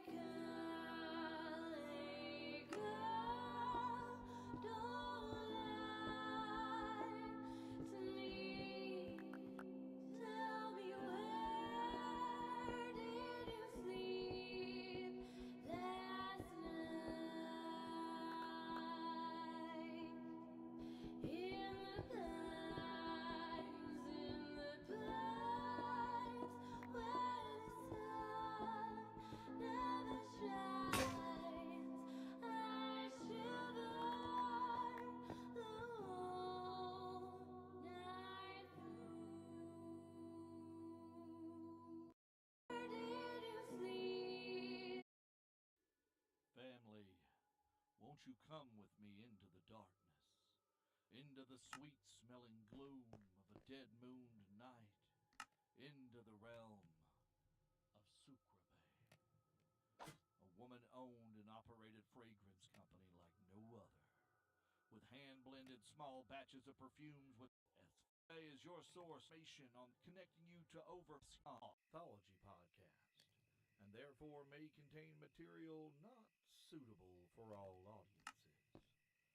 So listener discretion is advised.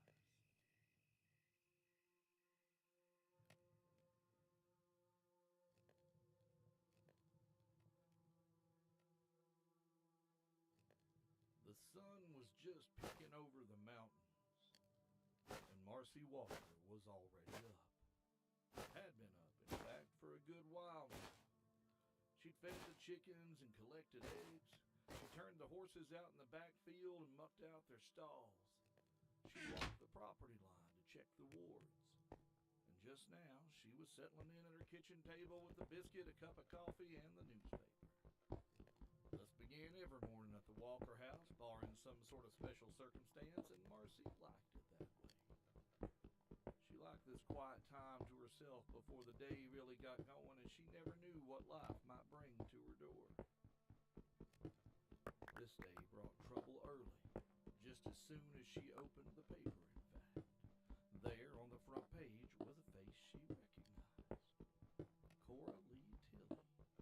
Juxtaposed next to a photo of the monster she'd married, underneath the headline, "Local Woman Questioned in Husband's Murder."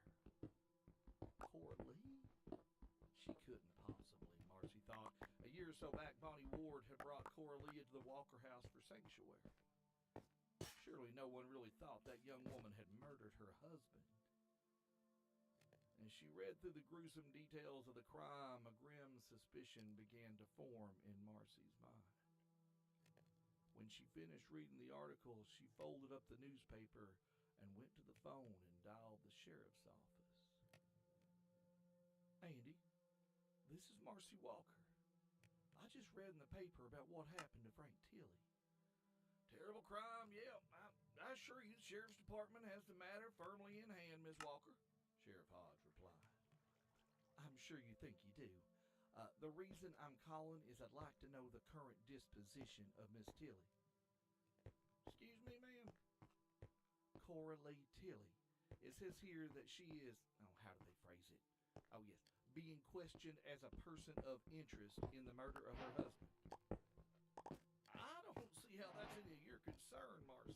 You know very well that the well-being of the women in this county is always a matter of my concern, Andy Hodge. Is Miss Tilley in your custody at this time?"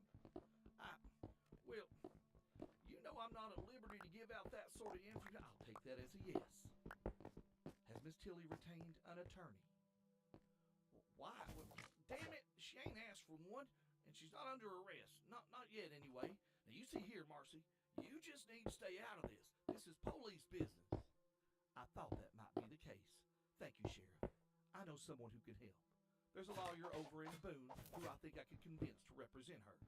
Owes me a favor. You should expect a visit later today, tomorrow morning at the latest. You tell Cora Lee not to worry about a thing.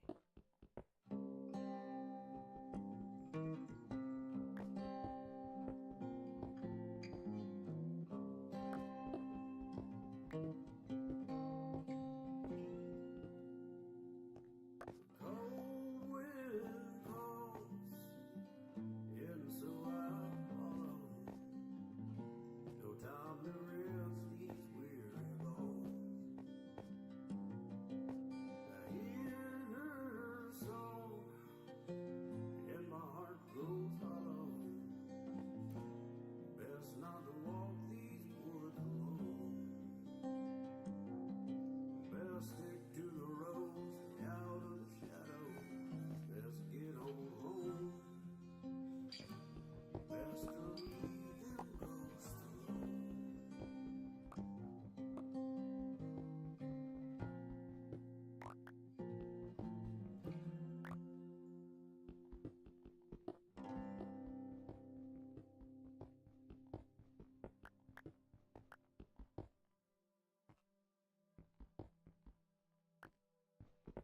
It would take the rest of the morning and the better part of the afternoon for Melvin to drive over to Boone, North Carolina, and fetch the attorney Marcy hoped would come all the way to Baker's Gap to represent Cora Lee Tilly. DL was an accomplished criminal defense lawyer who also specialized in divorces. And Marcy happened to know that DL was also licensed to practice law in Tennessee because she had called upon that esteemed barrister a number of times to assist the women who passed through the Walker house in divesting themselves of their unwanted husbands. But although Marcy had provided a fairly steady stream of clientele, their relationship was not on as solid a footing as she would have liked. There was history there. She didn't especially look forward to their meeting today. There was nothing for it, though. Frank Tilly had managed to inflict one lasting dignity upon his wife with his death, and now Cora Lee needed the type of help that only skilled legal counsel could provide. And so Marcy aired out one of the spare bedrooms, changed the linens, and brought in some fresh firewood. She swept and mopped and generally kept herself occupied so she didn't think too hard on this meeting until she judged Melvin would be returning with the lawyer soon and started making lunch. Ham and biscuits, soup, beans, and cornbread. She timed it right, as she always did. Everything was ready and warm on the stove, and Marcy was setting the table when she heard Melvin's truck pull into the driveway and around back of the house.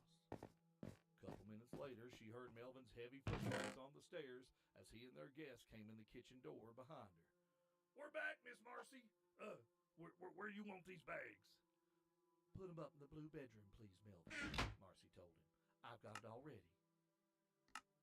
The attorney, known as D.L. Walker, which stood for Douglas Lillian, one of Sheila Walker's 3 youngest girls, followed Melvin into the kitchen.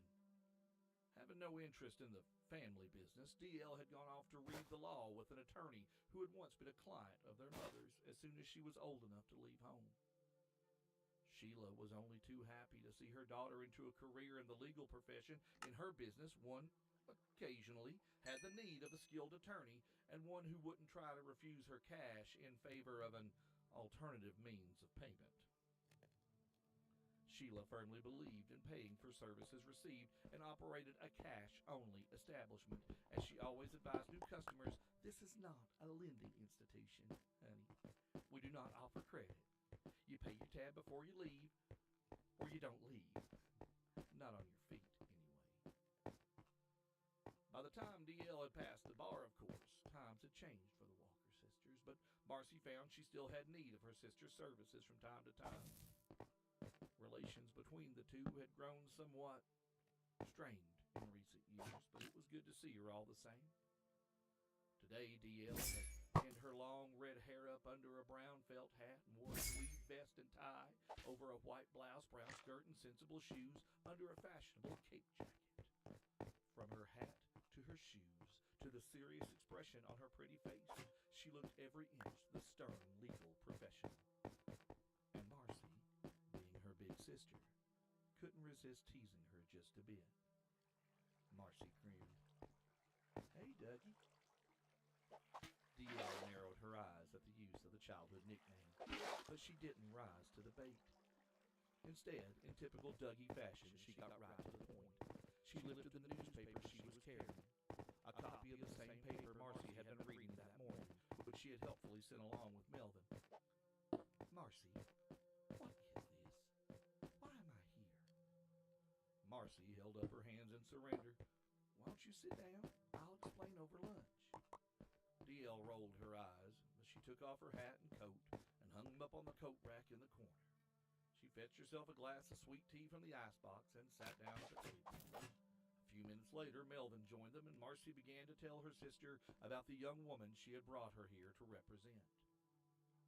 Coralie had been born Coralie Trent to a small and very poor family with a tiny farm out in Lee County, Virginia. Frank Tilley was a local man who worked in the rail yard and ran moonshine up north on the side. And if it weren't for the bootlegging, he never would have crossed paths with that unfortunate young woman. But Frank had met her daddy buying grain for some of the moonshiners he worked with. He saw the man's pretty young daughter on the farm the first time he visited, and after a few visits, he'd asked for her hand. Coralie's daddy, knowing nothing of Frank's reputation back in Johnson County and possibly thinking the match might help improve his business connections, had given his blessing. Coralie hadn't exactly been forced to marry Frank. Her parents weren't that sort of people, but she keenly felt the relief it would provide them to lift the burden of one more mouth to feed. So she'd gone along with what her daddy seemed to want. The two were married, and Frank had brought his 18-year-old bride back to Baker's Gap with him 7 years ago. It had been 7 years spent in hell for Coralie. Frank Tilley had dropped any veneer of civility or decency by the time she crossed the threshold of the ramshackle farmhouse on the edge of the pine woods. She had lived in constant, well-reasoned fear. Frank rarely allowed her to leave the property, only to attend church on Sundays, which they did without fail, carefully layering makeup over bruises or wearing a hat with a veil, not that it did much good. Everybody knew what was going on in that house, but no one said a word to Frank or lifted a finger to help that poor girl. At least not until last year, when Coralie didn't appear at church one Sunday, and Bonnie Ward, the wife of the man who ran the local illicit drinking establishment, had taken it upon herself to drive up to the Tilley farmhouse and check on the young woman. To her great fortune, Marcy was sure Frank was not home at the time. Who knows what might have happened if he had been. Bonnie found Coralie in a terrible state, bruised and battered and sore, barely able to leave her bed, and she had convinced the girl to allow Bonnie to drive her to the Walker house. Marcy and Ellie had taken care of Coralie for a day or two, tended her wounds and dried her tears, and over the course of that time they'd heard the whole long, sorry tale. It was a story with which they were already quite familiar, if not in its particulars, at least the broad strokes. They'd heard it from many of the women who passed through their doors, some of whom DL had also helped obtain divorces, which was no easy feat. But she went back to him, DL asked, frowning. Marcy sighed. Coralie was not one of our success stories, I'm afraid. Frank found out where she was and somehow come looking for her. She didn't think we could protect her. She didn't understand about the wards, and I guess she thought all we could do was shoot him. She shrugged. You have to understand, Coralie was raised a real good Christian girl. She didn't understand the other ways we could protect her. She didn't want any part of killing a man, even him. She was quite clear on that. And he told her what they always do. It'll be worse for you if you don't come now, and threatening me and Ellie too and all that. And so she went. saw her picture in the paper this morning. Well, Marcy, no matter what she might have said then, it wouldn't be the first time a woman reached the end of her tolerance for a bad man and just snapped, DL suggested gently. Did you read the details of the crime? The man was 6'4" if he was an inch. Not to mention, it sounds like his head was ripped clean off. No way that little gal could have physically done this, no matter how mad she was. Much less make the rest of his body and most of a train crew disappear. I'll give you that. The circumstances are strange. It's more than just strange, Dougie. DL held up a hand. Stop. I've told you before, Marcy. I don't want anything to do with demons and boogers and other mystical nonsense. I deal in things I can prove. I know, and I've done my best to respect your wishes, but listen to me, Dougie. You need to hear this. I don't think you can help your client if you don't understand what's happening here. I wouldn't ask if I didn't think it was important. DL rolled her eyes again and sighed. Fine, go ahead. It's the 7th year, Dougie. Not just of Coralie's time in Baker's Gap, it's the 7th year of the cycle. And this year we're told the ritual failed. She walks. I know you haven't forgotten what I'm talking about, and you won't find this in the newspaper, but Andy Hodges' sister told me the witness they mentioned, the one who said he saw a dark-haired woman kill Frank Tilley, was babbling something about the dark earth when they found him at the scene. So was Coralie when she stumbled out of the woods. So gossip and ghost stories, that's supposed to help me in some way? Marcy sighed. Just keep it in mind.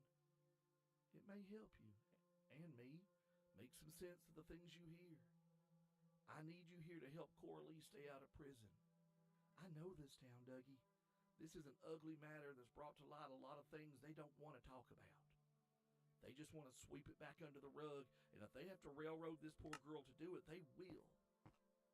She's got no family here. We're the only ones who will help her. Fine.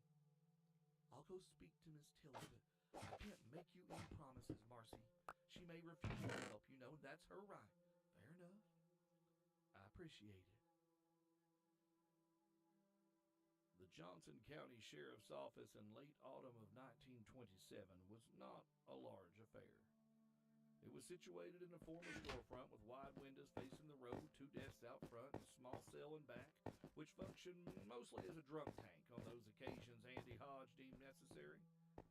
Mainly when somebody got too rowdy over at Bill and Arnie's, and Andy reckoned they were better off not inflicting that foolishness on their poor family.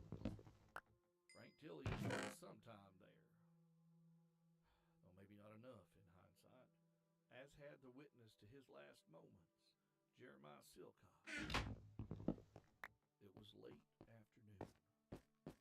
Golden light and long shadows slanting through the street-facing windows when D.L. Walker stepped through the front door. The sheriff sat at his desk, painstakingly filling out a report regarding everything Coralie Tilley had told them, which didn't amount to much. That would later be typed up for him by his wife, Sherry Hodge. She sat at the second desk where she answered phones, assisted with paperwork, coordinated schedules, and generally kept the office running in semi-organized fashion. D.L. walked up to the receptionist's desk and presented her business card. Excuse me, D.L. Walker to see Mrs. Tilley. I believe I'm expected. Sherry Hodge raised her eyebrows at the business card and then called out, Sheriff, that lawyer you said to expect for Coralie is here. Andy Hodge glanced up from his paperwork and blinked. D.L. had gotten used to this reaction. Even if people knew to expect a woman, it seems they never quite expected her.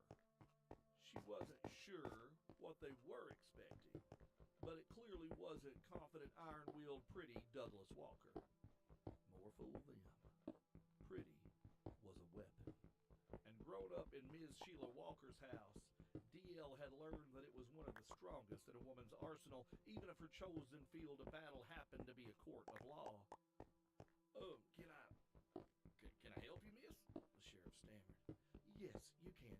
D.L. Walker, attorney at law. I'm here to see Coralie Tilley. I understand you have her in your custody.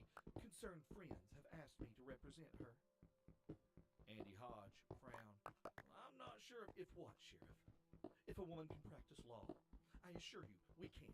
The first woman was admitted to the bar in this country in 1869, and in yours fine state in 1897, although y'all didn't let her actually practice for another decade. And although I live in Boone, North Carolina, I am, in fact, a member in good standing of the Tennessee State Bar myself. I was saying I'm not sure I can let you see her now. It's getting late in the day, and we gotta head on home. Are you denying her counsel, Sheriff Hodge? I assure you I am. How long has Miss Tilley been in your custody? When was the last time she was offered food or water? Finally, in a rare public display of impatience, Sherry Hodge intervened. She was usually careful of her husband's position. She never wanted to be seen to undermine his authority, but this was ridiculous. Oh, Andy, stop being so obstinate for the sake of it, she sighed. To D.L., she explained, I'm going to assume you're Marcy's sister, right? He just thinks she stuck her nose where it don't belong. The sheriff gave his wife a sour look, but he sighed and reached for his keys. Fine, he said. Yes, Miss Tilley is in our custody, and you can speak with her if she agrees to speak with you. She's not asked for a lawyer herself, mind, and if she says no, that's it. Her friends can send you to offer, but they can't make her accept. Yes, of course.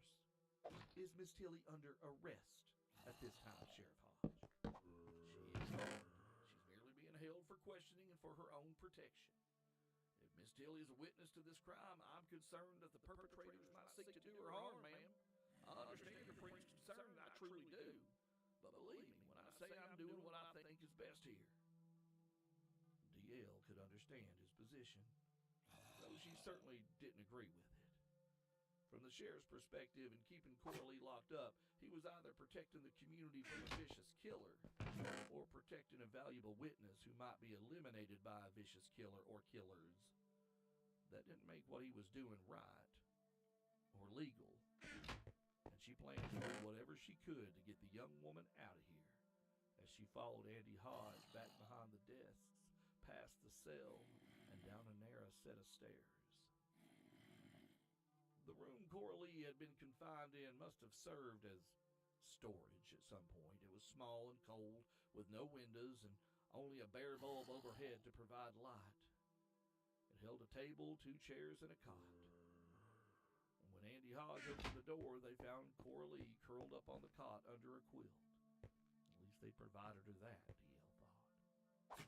Miss Tilley, this is the lawyer Marcy Walker sent word about, the sheriff told her. Are you willing to speak with her? Coralie surveyed D.L. from her position on the cot. Her dark eyes were haunted, and she looked exhausted, but she smiled. A lady lawyer, huh? Well, ain't that sure, I'll talk to her, Sheriff. Do you need to use the lavatory, or need a drink of water, or anything else first? D.L. asked her, wondering how long she'd been locked up down here alone. But Coralie just shook her head. You're sure you're all right alone, ma'am? The sheriff asked, but D.L. assured him she'd be fine. All right, then, just knock if you need anything. Andy Hodge backed out the door, closing and locking it behind him. D.L. held out her hand. I'm D.L. Walker. I'm an attorney from Boone, but I'm also licensed to practice in Tennessee. Marcy Walker is my sister. She asked me to come speak with you. Coralie nodded and shook D.L.'s hand hesitantly. Then she pulled herself from the cot, wrapping the blanket around her shoulders before settling into one of the chairs at the small table. D.L. took a seat across from her. Coralie was very pale, and D.L. could still see the ghost of a bruise on one of her cheeks. She could also see why her sister had argued that Coralie could not have physically committed the crime. She was too small, too thin, and not with the wiry sort of strength you found in farm girls. Coralie looked like she might blow away in a strong wind. D.L. didn't like to speculate about why, but She knew she might need those details and more before all this was over. How are you holding up? Coralie chuckled. Well, they haven't been at me with rubber hoses, if that's what you mean. Well, that's good to hear, although, Miss Tilly, if they haven't charged you with a crime, they can't hold you indefinitely. I'm not sure if you know that. If you'd like me to represent you, and that's your choice, you don't have to say yes just because Marcy sent me. I can work on getting you set free. I don't think you want to represent me. I don't see why I shouldn't. I don't like seeing innocent people sent to prison, and my sister assures me you wouldn't have murdered your husband, and I trust her judgment. Why don't you tell me what happened? Coralie gave another sad little chuckle. You wouldn't believe me if I did. DL settled into her chair and turned on the charm. It was her own special gift. Perhaps not as exciting as those of some of the Walker women, but it had served her well over the course of her career. You see, Douglas Walker was the kind of person people just loved to spill their secrets to, and she always knew if they spoke the truth. Oh, I believe a lot of things, Coralie. You know who my sisters are. I know you know the family reputation. Why don't you try me?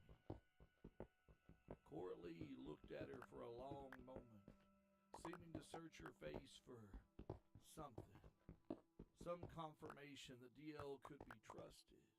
And then she told her everything.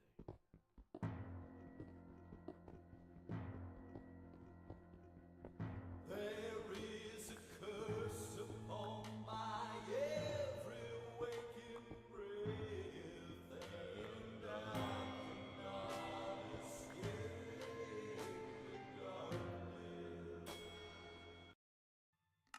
Oh, I believe a lot of things, Coralie. You know who my sisters are. I know you know the family reputation. Family, won't you come with me to Sucre Bay? Whose own hot Sucre Bay, and therefore may contain material not suitable for all audiences. So listener discretion is advised.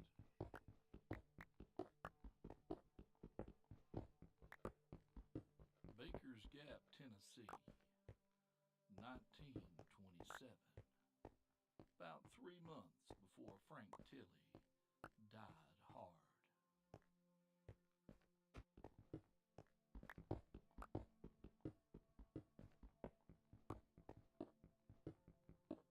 Esther Campbell was freezing.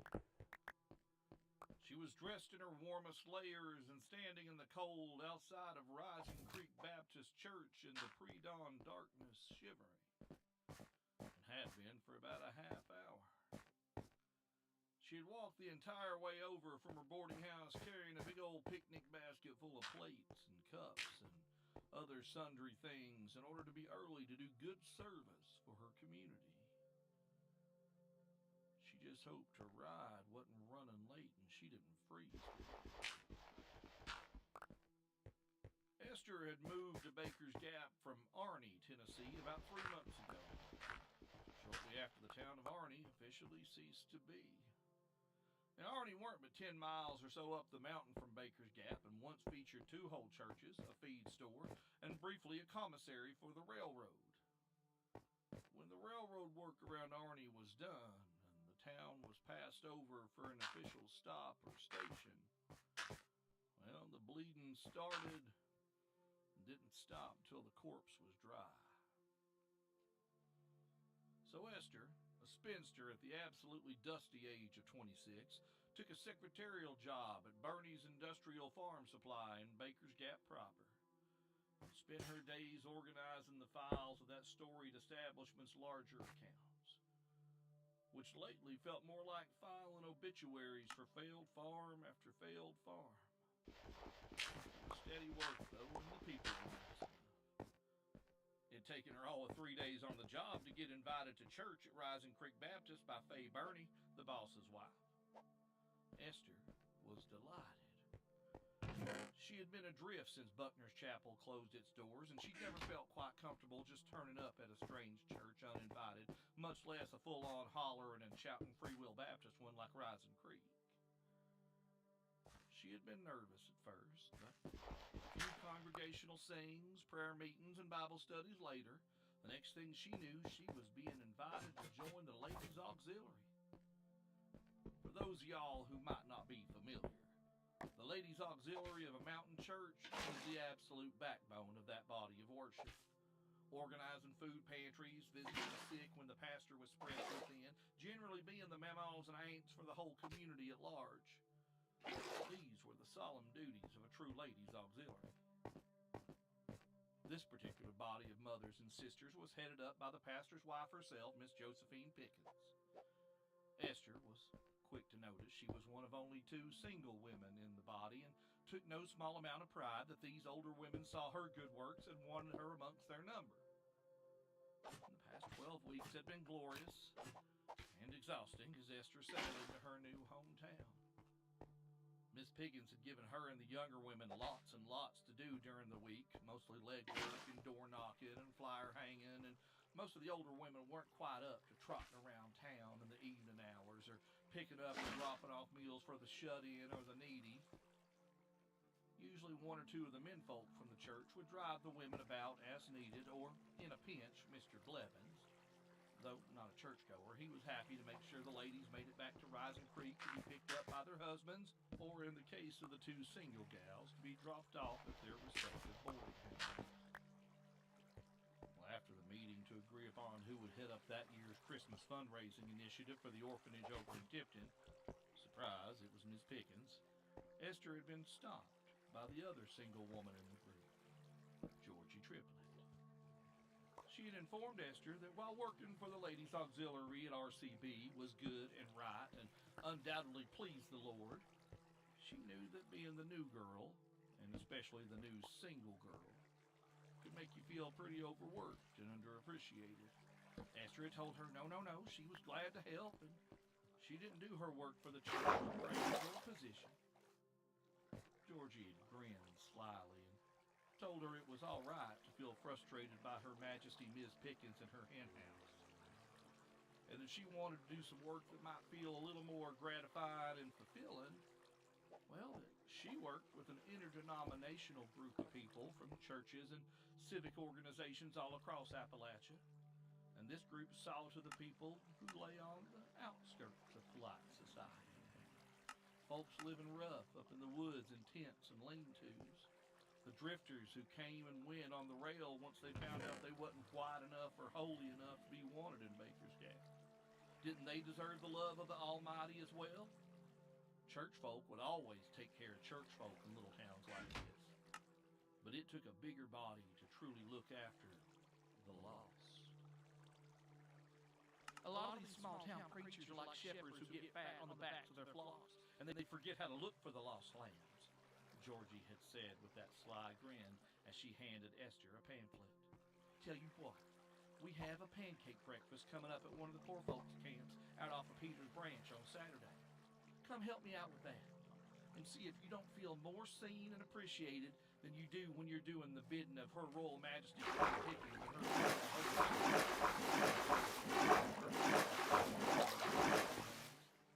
Esther covered her mouth and snorted in spite of herself. The 2 women pulled it together just in time as Miss Pickens and her inner flock came around the corner. Peggy Wolcott, Fanny Moore, and Jolene Metcalf trailing dutifully behind the pastor's wife like chicks following their mama.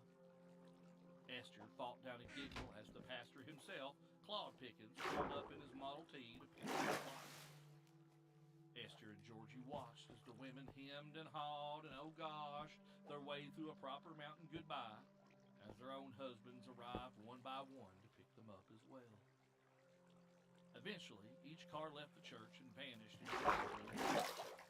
As Jolene Metcalf's husband pulled away, the old biddy leaned out the window and called to the 2 single women, Mr. Blevins, he's all right, girl. I'm sure he takes you straight home. Don't do nothing that I wouldn't do. She just laid an egg. She felt her face redden in anger and embarrassment. She knew what they thought about Mr. Blevins. She knew what they said about his daughter who'd passed years back.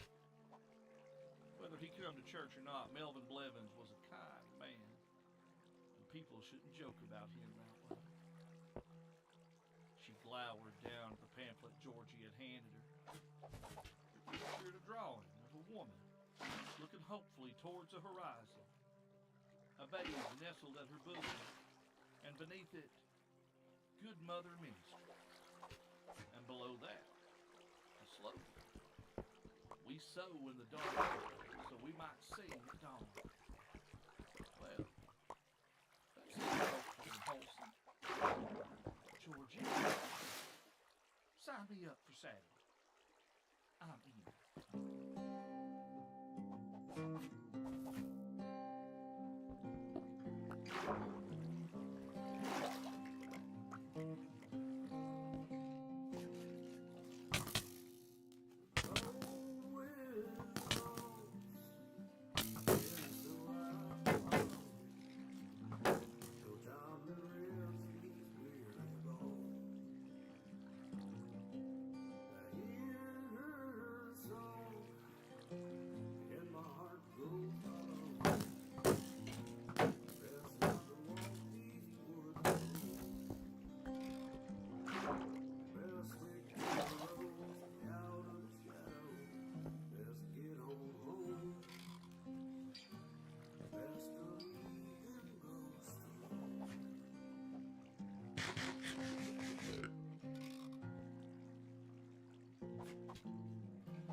That had been 4 days ago.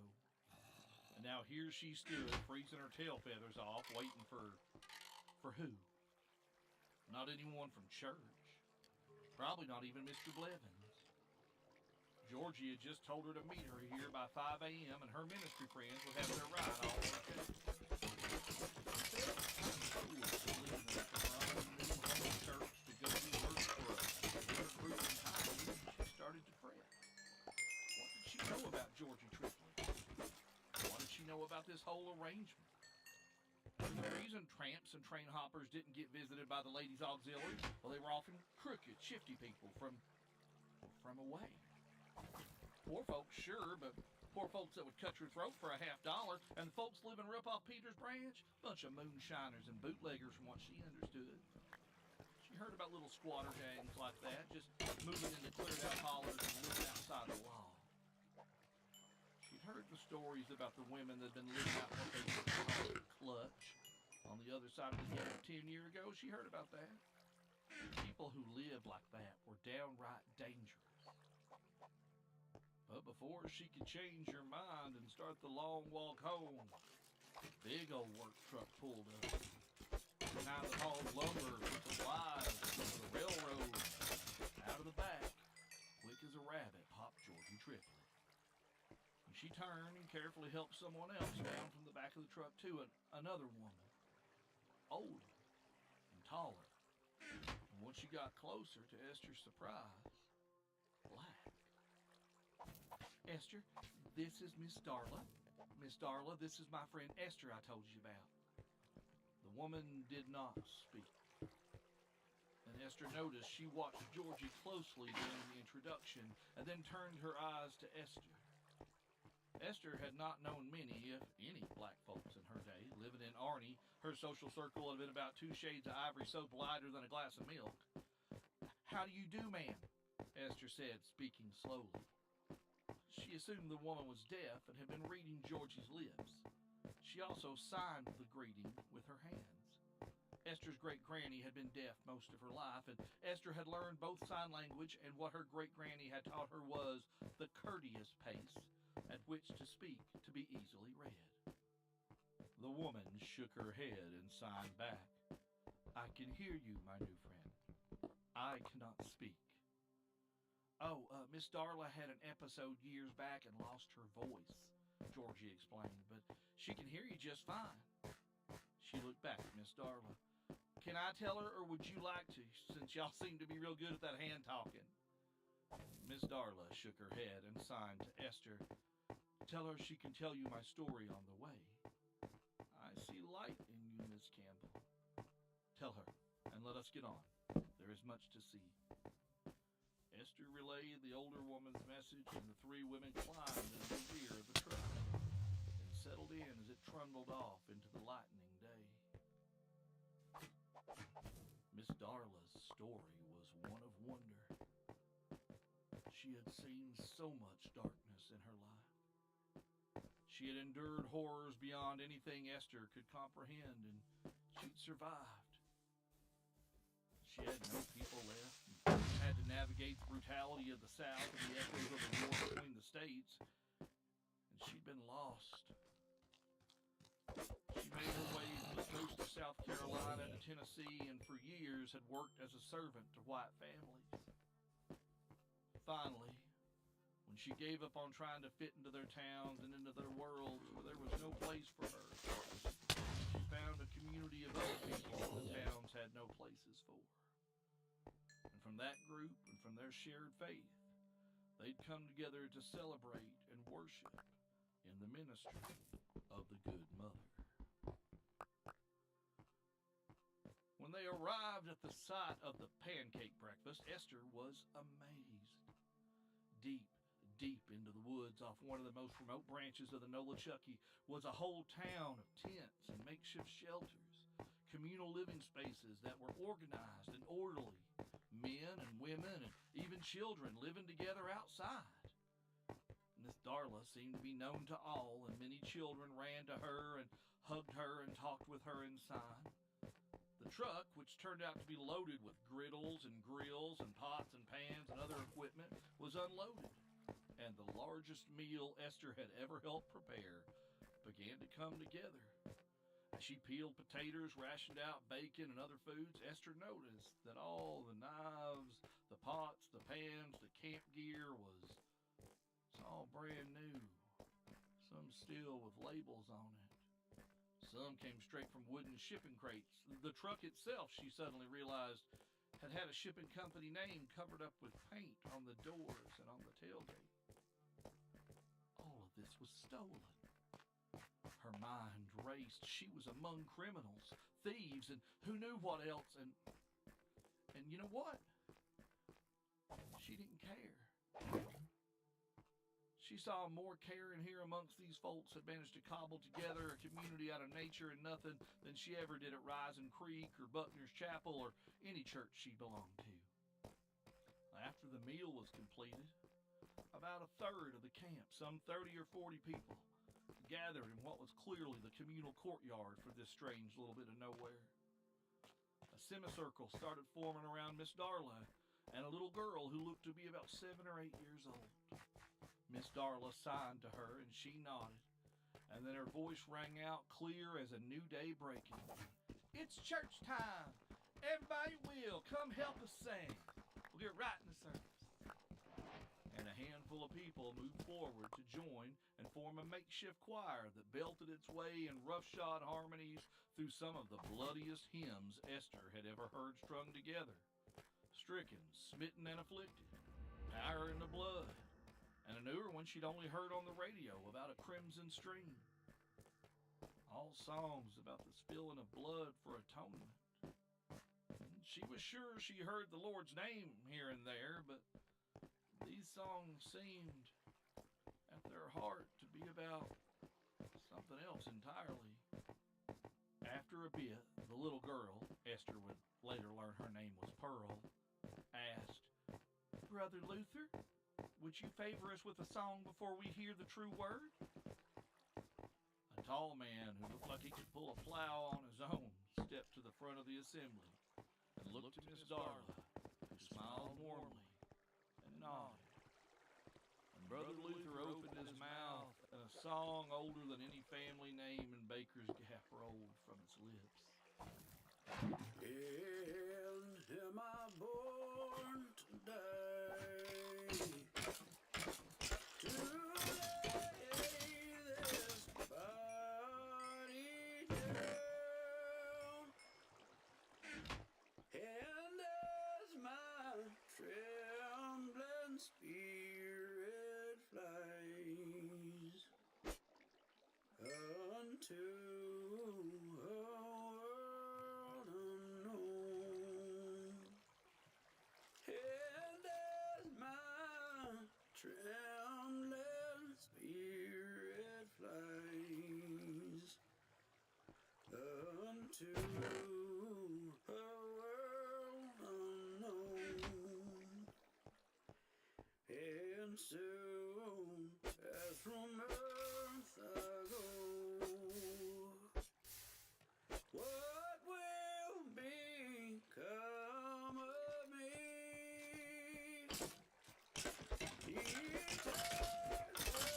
streamed down her face, and her heart felt as though someone had poked a million holes in it. And all the hurt of burying her great granny and her mommy and her daddy, and finding out that handsome Bradley Ward from over in the Gap had gone off to war and would never be her husband, came pouring out like poison sucked out of a snake.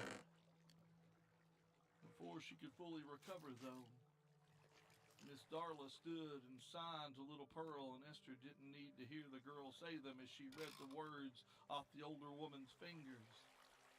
And now let us hear the true word of the good mother.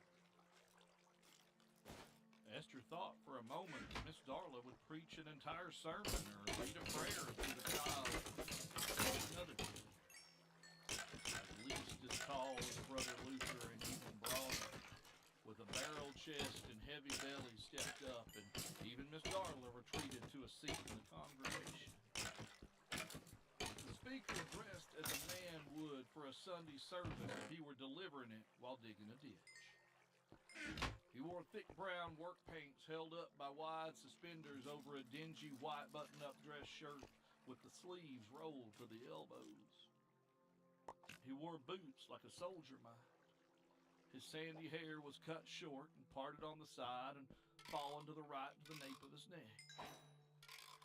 Skin was a freckled bronze of a fair-skinned child allowed to become a tanned hide in the sun. Every head in attendance bowed as the speaker knelt and scooped up a handful of soil and held it to the sun as if to judge its content and color, and asked the gathered number, "Kinfolk, how does the dark earth find you?" The response was instantaneous and in unison. "The dark earth by day finds us planting worthy seed." "And how by night?" the speaker asked, drawing out what was clearly a familiar question. Again the assembly spoke as one in response. "The dark earth at night finds us digging worthy graves." What in the world, Esther thought. That was scripture. It wasn't one she'd heard, and she knew her way around the King James better than most. Still, though, she listened. "Kinfolk, I want to thank Sister Georgie and her guest Sister Esther for helping provide us with our morning meal, and welcome Sister Esther to her first gathering here with Good Mother Ministries. I pray it won't be your last." Esther clutched at her bones. And all the work she done for Rising Creek and Button Chapel, she never once been thanked personally by She returned the preacher's welcoming smile and demurely inclined her head at the compliment.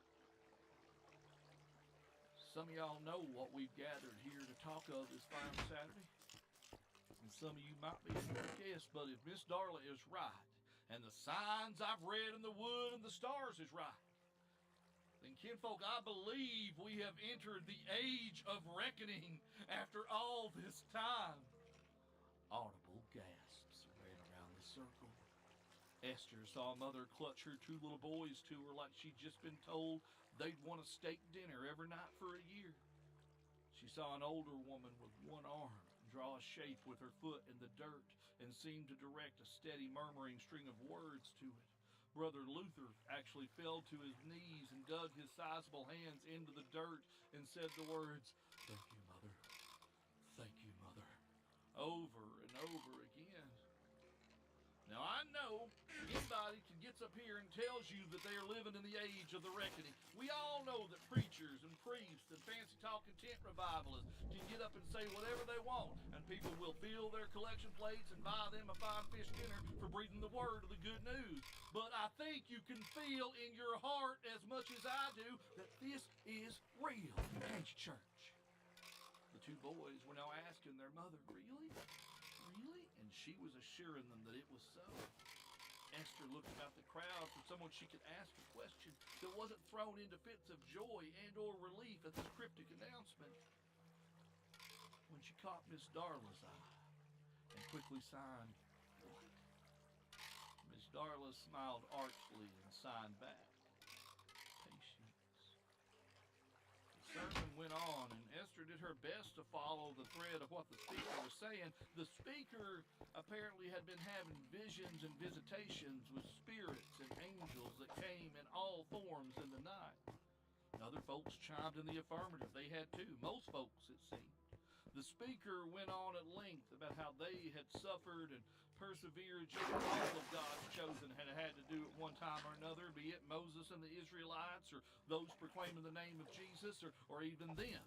Those who had been wronged and hurt and changed by the cruelties of men and their ways. And the speaker went on that the angels had come to them and spoken in tongues unimagined and told them that the beasts and the liars that had held the age of reckoning at bay had finally failed. The good mother walked. She walked with her beloved babe in her arms. And the days of blood and dark earth were nigh. The age had begun. That evildoers had already started being punished by the good mother. That in the hours before dawn, the first week she walked, she had struck down a whole household of outsiders and murderers and those that would harm women. And before that, the speaker had seen in dreams that the good mother had found a whole temple defiled by blasphemy on Black Mountain and had torn it asunder. The crowd was openly weeping and tearing at their clothes and hair in joy, all except Miss Darla, who again signed patience to Esther. You will understand soon. And that's only the beginning. For tonight, kinfolk, the good mother will smile on us personally. Come with me and you will behold her with your own two eyes and know how loved and blessed we are. Sister Georgie. Sister Georgie, is the prayer you and I shared when you came to us, is that still held true in your heart? Georgie nearly jumped out of her skin. It is, Speaker Timothy. It is. That it shall be tonight, darling. We will witness. We will be greatly favored. After the closing prayer of the service had ended, and the members of the camp drifted back to their lives, abuzz with the excitement that they would meet at a secret location later tonight to witness the blessings firsthand. Darla drew Esther aside, forestalling her questions for the moment, and walking her over to one of the larger lean-to shelters. She led Esther inside where the speaker sat, resting, still red-faced from the exertion of his work in the pulpit, on a seat made from a heavy wooden spool. Sister Esther Campbell, she signed. This is our speaker, Evelyn Hall. Esther blinked, caught wrong-footed. I'm terribly sorry. I thought I heard Georgie call you Timothy. The speaker smiled, a patient and well-practiced smile. You did, Miss Campbell. You did indeed. I am both Evelyn and Timothy. My mama named me Evelyn, and a lot of the walking around time, that's me, but I know my name is also Timothy. My heart started telling me that when I was younger, when I got called to preach, and when I step into the spirit of the speaker, I'm him as sure as I'm standing here. I see, Esther stammered. Evelyn cut in. I know I'm not what you expected. Hell, I'm not what I expected, frankly, but I am who I am. And if you get to know me, you'll see that too. Esther wasn't sure what to think, but the speaker went on. When Georgie brought you here, she told you our ministry is for those who don't have a place elsewhere, yes? Esther nodded. She did, and I did not come here with a non-judgmental heart, speaker, and for that I am so sorry. Please, call me Evelyn. You're in the middle of nowhere with a whole mess of strangers that a lot of people down in the Gap wouldn't piss on if they were on fire. You didn't know what you were walking into. There are plenty of folks here that are wanted by the law. Now, there are no rapists or those who would hurt children here, if that helps. But I won't lie to you and tell you there aren't those who've taken a life to protect their own or their children's, or for other reasons. And I won't tell you every soul here is born again and baptized, but you are safe here. And on that I give you my word. Esther knew in her heart this person was telling her the truth. Anxious to change the subject, Esther turned the topic to the sermon. So, what is this miracle you're going to perform for Georgie tomorrow? Evelyn was certainly very serious. Oh, sister, I won't be doing anything but bearing witness to the same things you will, if you'll join us.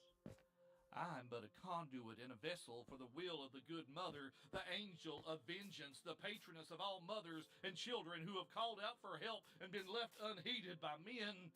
Esther thought she could sense the cadence of Speaker Timothy slipping into the conversation.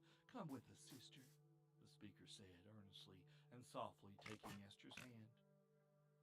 Come sing the dawn with us. That would be the first night, but far from the last that Esther witnessed the holy power of the good mother. They had gathered outside of a house that had once belonged to Georgie and her mother out in a holler east of Butler Ridge. The man that was living there now had been Georgie's stepfather.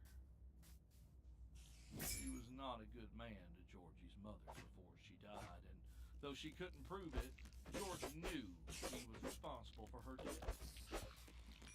Long story short, Georgie got her miracle.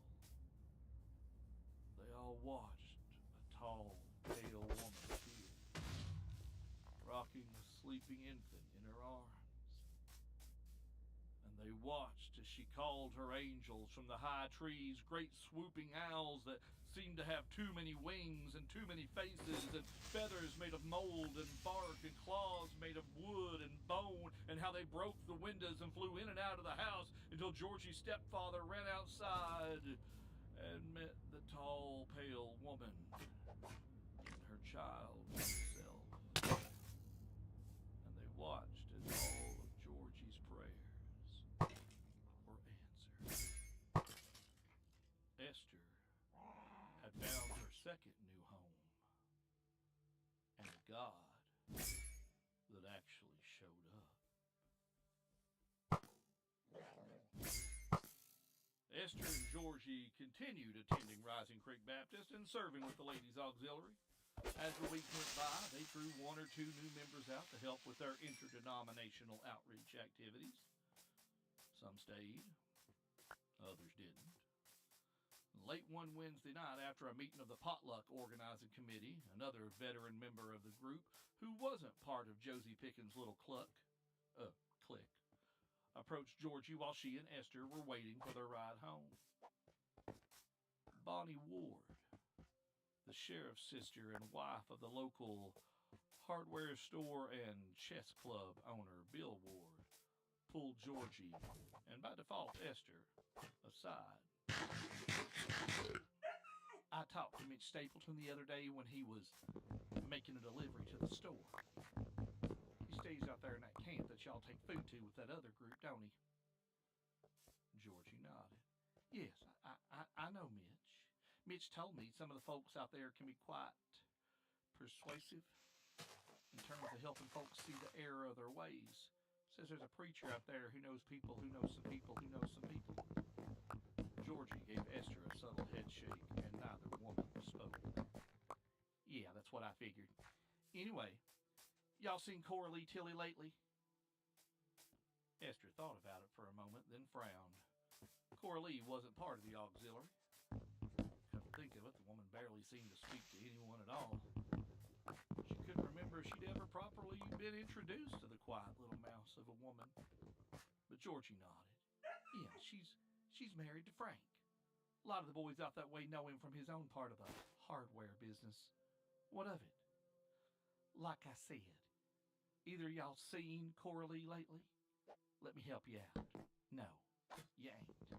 'Cause Frank's done beat her almost to death again. She's not been to church for the past 3 weeks, and I ain't like her. I tried to get her some help to get her out of there, but she wouldn't take it from some folks I know who help women in those circumstances. But if two good Christian ladies like yourselves wanted to get her involved in a volunteer project, Frank might allow that. You could get her out of the house once in a while, or maybe, forever. Georgie looked to Esther, who had already rummaged through her purse to produce a pamphlet. "I think we can do that. And I can assure you," Esther said, looking up with a soft smile, "that Cora Lee will be in our prayers. You can count on that."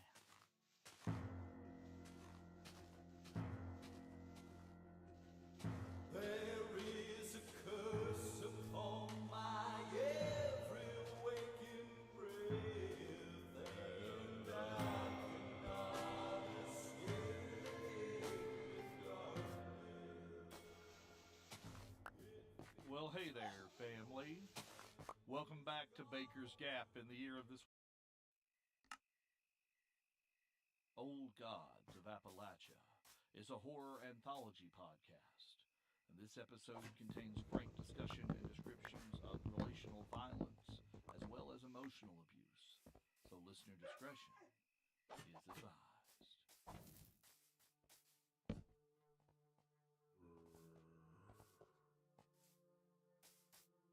Cora Lee Tilley had been surprised when the two young women approached her after church one Sunday to ask if she might like to help with their missionary work.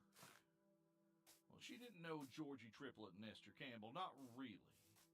Not more than just to say hello at the general store and good morning on Sundays.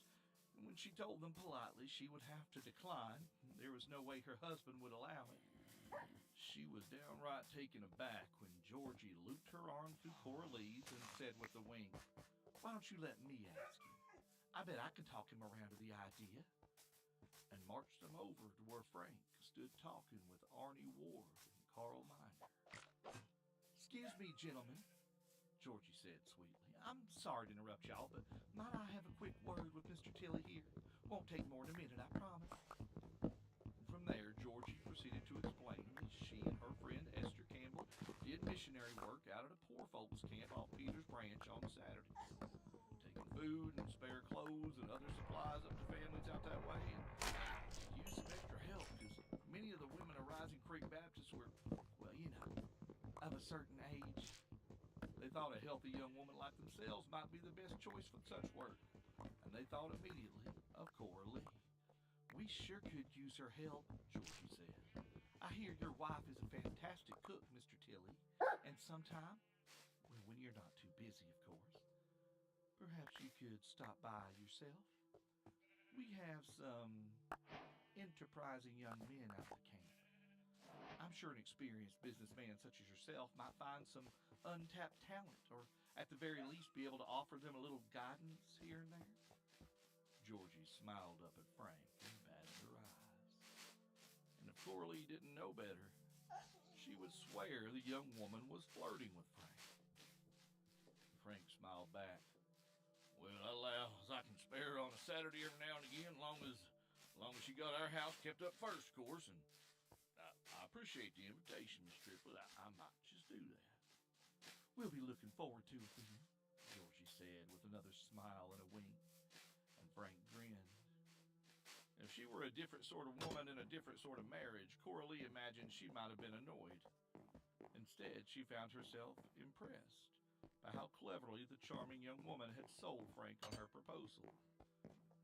Frank Tilley was the sort of man who'd refuse a thirsty pilgrim a cup of water just 'cause he could, and his wife had long since learned never to ask anything of him, or betray any sign that she wanted something. If he could deny her, Frank would do it, just for spite. If she had asked his permission herself, and she needed permission, Cora Lee didn't set foot outside their home without Frank's approval, or they'd be hell to pay. He would have said no. He might have given her smack when they got home just for interrupting the men's conversation. Georgie had made it seem as though Cora Lee's own wishes were beside the point, and hinted at some personal benefit to Frank besides. He played right into her hands. That Georgie was one to watch out for, Cora Lee had thought to herself at the time. The next Saturday, she found herself riding up to Pete's Branch with Georgie and Esther and that nice Melvin Blevins. Cora Lee had risen well before the sun to quietly dress and slip from the house before Frank woke. She left his breakfast wrapped in tinfoil on the stove with a note to remind him that this was the day she was going to help Georgie and Esther out at the poor folks' camp, and made the long walk to Rising Creek Baptist Church, where she and the other two women would meet Mr. Blevins, who kindly volunteered to drive them up to camp on Saturday. They spent the morning cooking up a big country breakfast with all the trimmings: biscuits and gravy, bacon and eggs, sausages and potatoes, fresh tomatoes from the little garden the camp folks had planted, and dishing it out to a steady line of grateful, friendly people who shared a meal and fellowship together at a series of picnic tables set up under a big tent. Well, it seemed to be a peaceful community, buried deep in the woods off the Nolichucky River, comprised of men and women and children who lived together or separately, as was their wish, but communally in tents and lean-to shelters and shared the various labors that were inherent to any living situation, cooking and cleaning and the like. After everyone had eaten their fill and a group of young people had carted off the dishes off toward the river for washing, Coralie was invited to join them for their church service, an invitation she was happy to accept. It had been a long time since she'd spent a day away from home in a place where she felt safe, and it was a relief to have this time away from Frank, from weighing her every word and deed against how he might react. The service began with singing, of course, and although some of the hymns were unknown to Coralie, the ones she did know seemed to have slightly different verses. "Are you washed in the blood of the earth?" seemed to be an alternate version of "washed in the blood of the Lamb," for example, but she picked up on that one quick enough. The gathered congregation sang there under the tents, and then Speaker Timothy stepped up before them and began to speak, and Coralie opened her ears and her heart to the true word of the good mother. At first, much of what the speaker was saying didn't make much impact on Coralie. There was talk about the stars and signs and the age of reckoning, which all had a familiar cadence, but never particularly grabbed her attention. And then Speaker Timothy began to talk about the good mother, how she walked with her beloved babe in her arms, punishing evildoers, the sort of men who hurt women and children or anyone weaker themselves, dispensing justice where the laws of men had failed, and he invited Georgie Triplett to stand up and testify.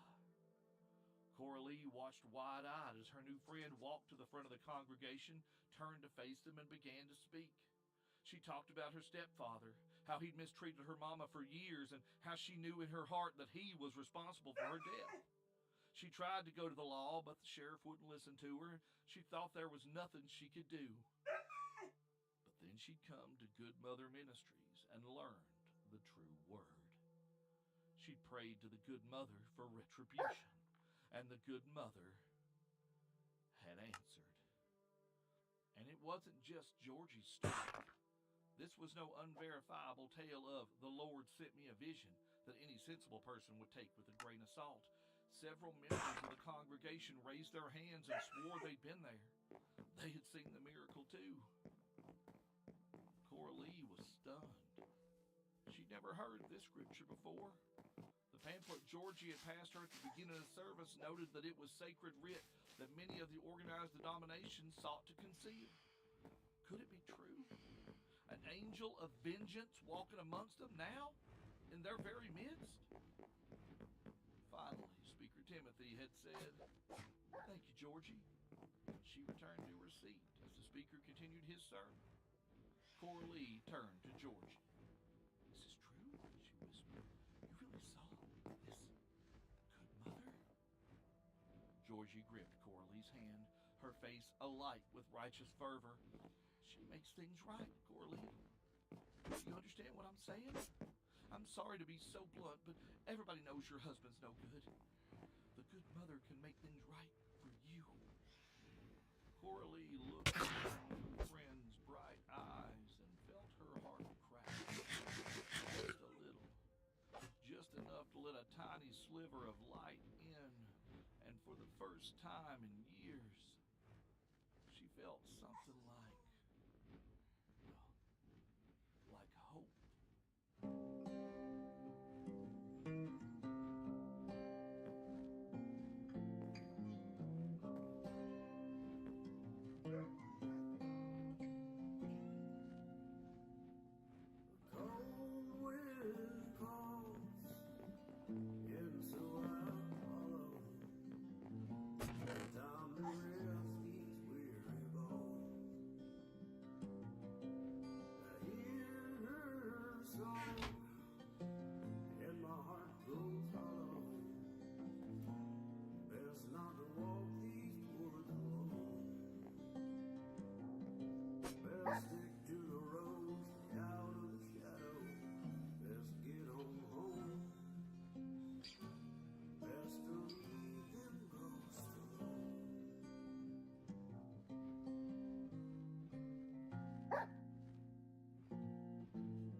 That's where I first heard about the Good Mother and the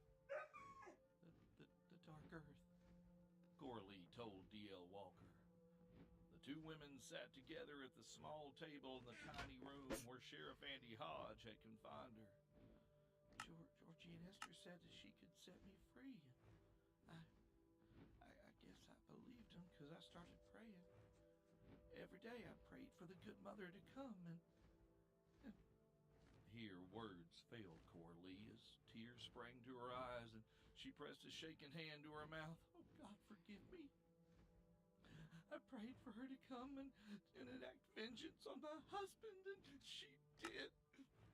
Coralie sobbed. I'm sorry. D.L. took her hand slowly and reached into her coat pocket for a handkerchief. Shh. It's all right. Take your time. There's no hurry. Coralie nodded gratefully and took a moment to collect herself, drying her eyes and taking a deep, shaky breath before she continued her story. Coralie had been praying daily to the Good Mother for deliverance from her unfortunate marital situation for round about 3 months when Frank came home pissed, drunk, and in a foul temper from the chess club that night. It wasn't the first time, of course, but that night had been especially bad. He was drunk and raving, going on about Bonnie Ward pointing a shotgun at him, which had been a long time coming, to be fair, as Frank frequently tried to start fights at Bill's place whenever he was drinking. Then, as usual, Frank had turned his rage on his home and family, slinging the kitchen table into the counter and throwing the chicken casserole Coralie had made for dinner onto the floor before he grabbed her arms.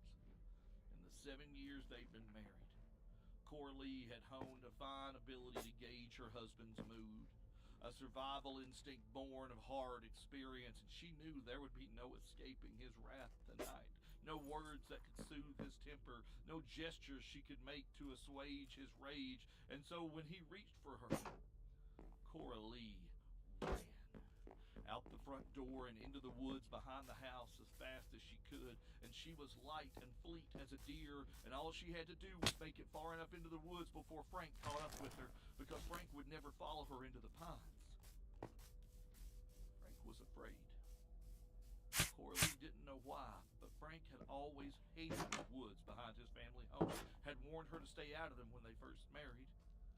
But to Coralie, they had become a solace and a sanctuary, a refuge where she could retreat when things got bad, a quiet place to gather her thoughts when she merely wanted to escape the house that had become less a home than a prison.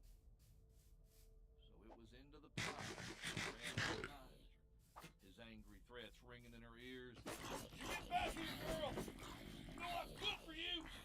The night was moonlight. The bitter November wind cut through the thin house dress she wore.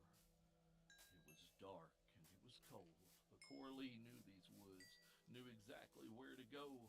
A huge, hollowed-out tree deep in the woods behind the house. She could slip inside and be hidden on the off chance Frank found his courage and came looking for her after all, and relatively safe from the elements. She found her tree and squeezed inside, curled up around herself, listening for the crunch of pursuing footsteps through the autumn leaves. She heard nothing. Nothing more than the sound of the cold wind blowing through the pines and the usual night voices. The call of the old hoot owl that lived in an abandoned barn closer to the reservoir. Mice and minks and other small animals scuttling about in the brush. Gradually, her heart stopped its pounding in her chest, and Coralie shivered. Pulled her legs up closer to her chest, and huddling into the protective curve of the tree where she was safe from the wind. She listened to the comforting sounds of the pines at night, and eventually, she drifted off to sleep.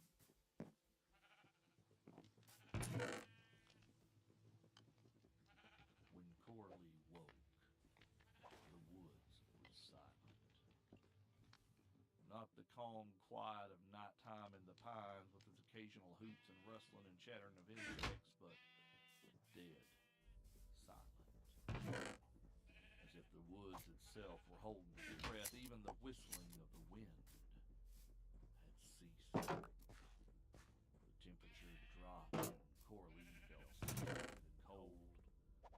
She rubbed her arms vigorously with her hands, trying to warm them up a bit, and stretched her legs and carefully climbed out of her hiding place in the hollowed-out tree. She didn't think Frank would be in the woods. He never followed her so far in before. Her mama always said there's a first time for everything, so she stopped.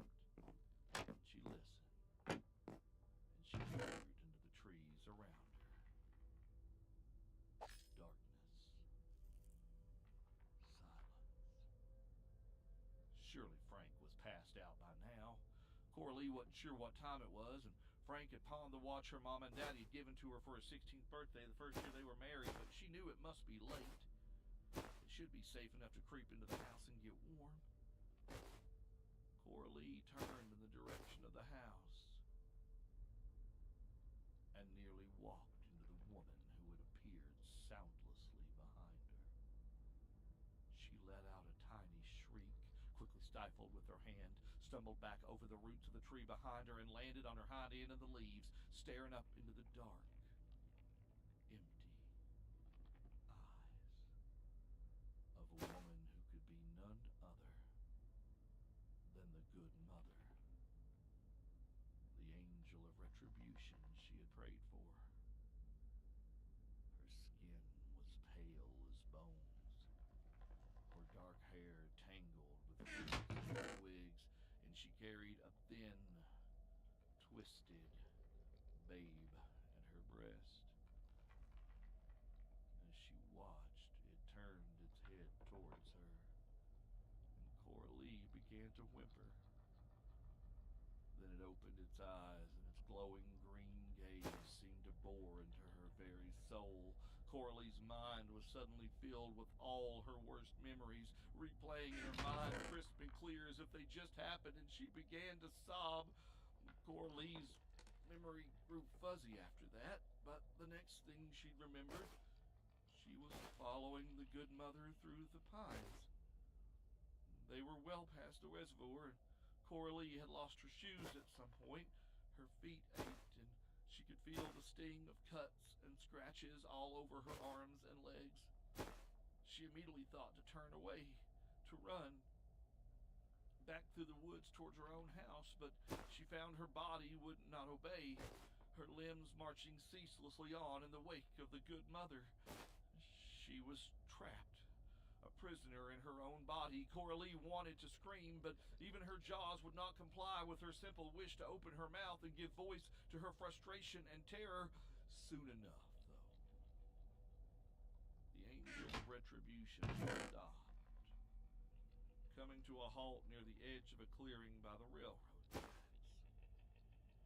Through the trees, Coralie could see several men carrying crates toward the open boxcar of a train, which had stopped there in the middle of nowhere on the tracks.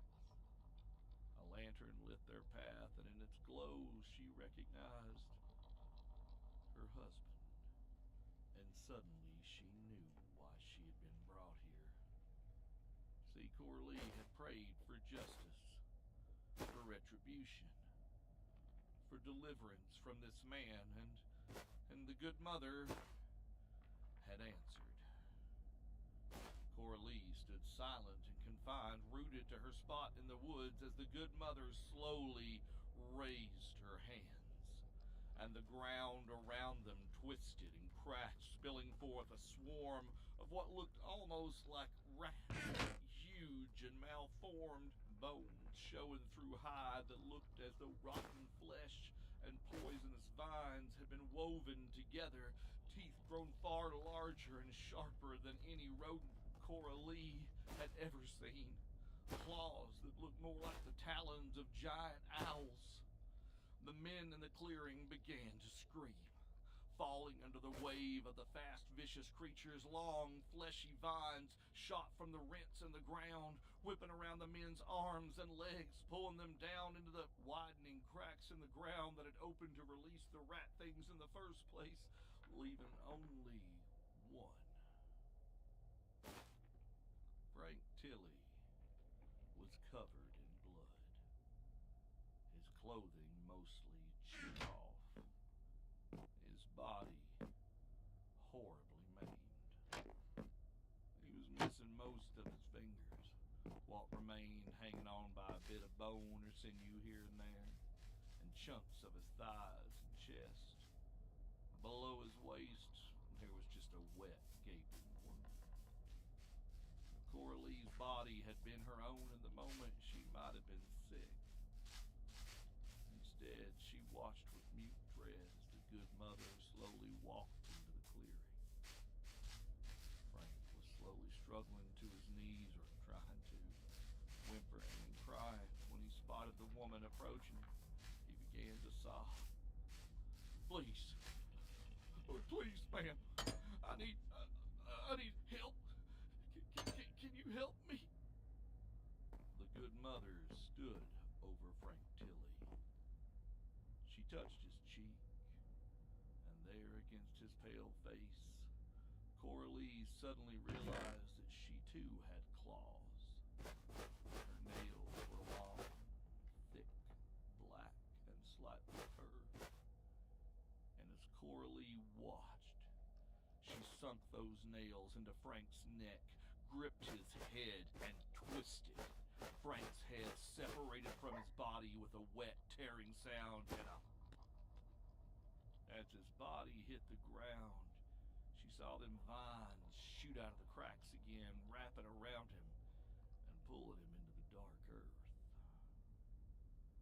The good mother turned, and her eyes met Coralie's. For the first time, she had the impression the wraith-like woman truly saw her. In a heartbeat, the good mother was across the clearing and standing directly in front of her. And Coralie would have flinched if she could move at all. The good mother stared down into Coralie's eyes, nodding solemnly as she pressed her husband's severed head into her hands. And she began to scream, flinging the dripping head to the ground, and suddenly she knew she was free. She could move. She could run. And run she did, back through the woods in the direction of home. It was a long way. She had no idea how they'd gotten there so fast. Would this awful night never end? But she kept running. And by the time she reached the familiar hollow tree behind the house, it was nearly dawn.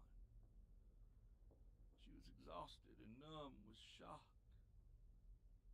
And she'd stumbled out of the woods to find Sheriff Hodge and Deputy Mutter waiting in her yard.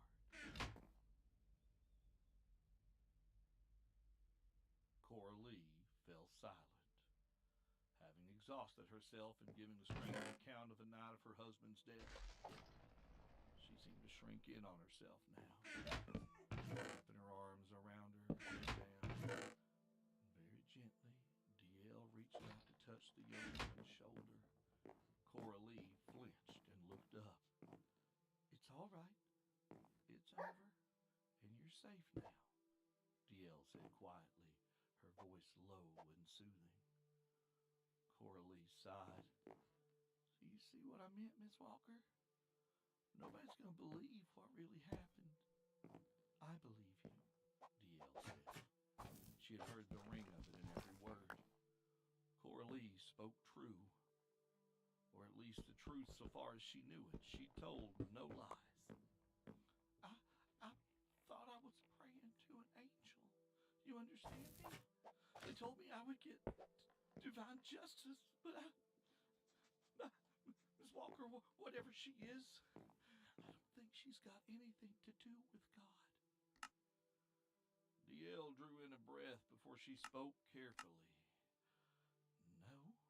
No, she's not, and you need to understand what happened was not your fault, Coralie. She's nothing to do with the Lord, no. And she doesn't answer prayers, no matter what they told you. You are not to blame, honey.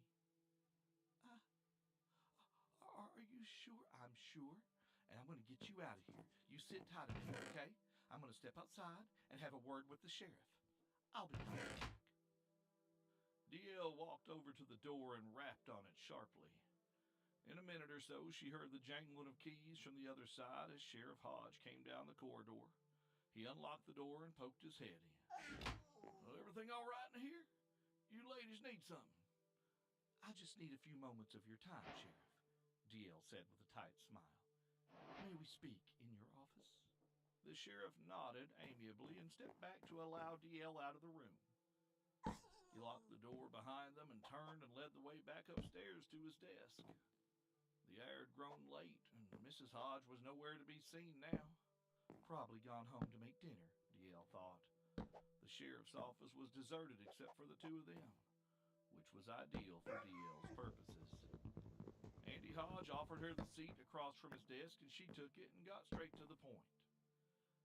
Mrs. Tilley has accepted my offer to represent her, Sheriff Hodge. As her attorney of record, I'm going to have to ask that you release my client immediately.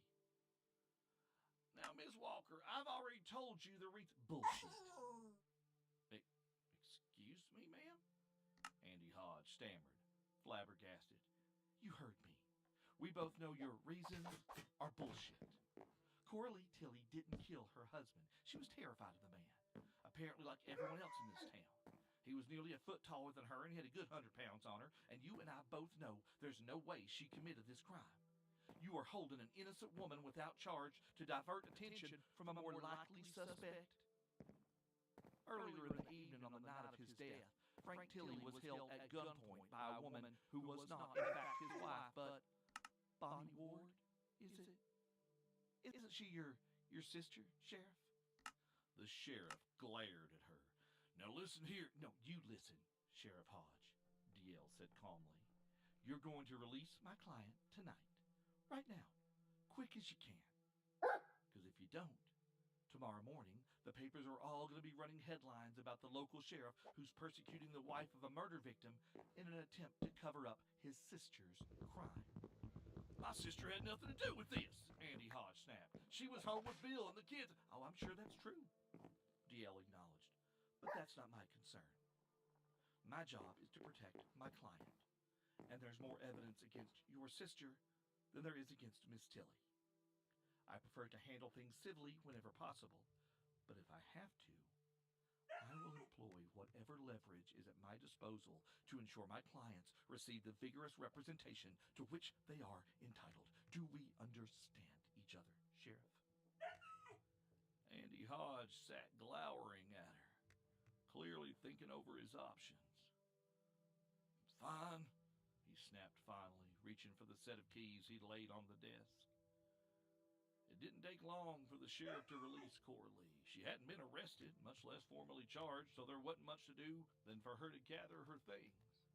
Then the sheriff filled out some paperwork, which DL scrutinized before advising Coralie it was safe to sign, and told her she was free to go. Melvin had been waiting for DL outside. That man was a saint, DL thought, and he offered her a ride home, which Coralie gratefully accepted. They waited in the drive, watching until Coralie was safely inside before Melvin turned the truck around. Where should I drop you, Miss Walker? He asked. Do you need to get back to Boone tonight? I think... no, DL said thoughtfully. Take me back to my sister's. It was highly unorthodox. Under normal circumstances, DL would never consider breaching attorney-client privilege. But these were extraordinary circumstances. Her sister had been right, and then some. The cycle had come around, and this good mother didn't just walk. Oh, no. It was much worse than that.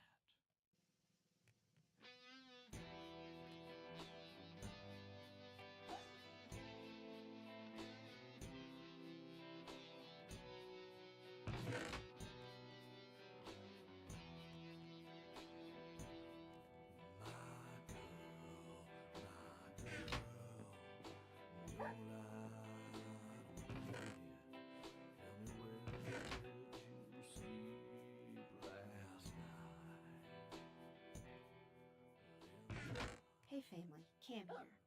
I just wanted to take a moment to talk about today's show. I know that some of the descriptions of Coralie's life and the abuse she suffered were not easy to hear. They weren't easy to write. And I wanted to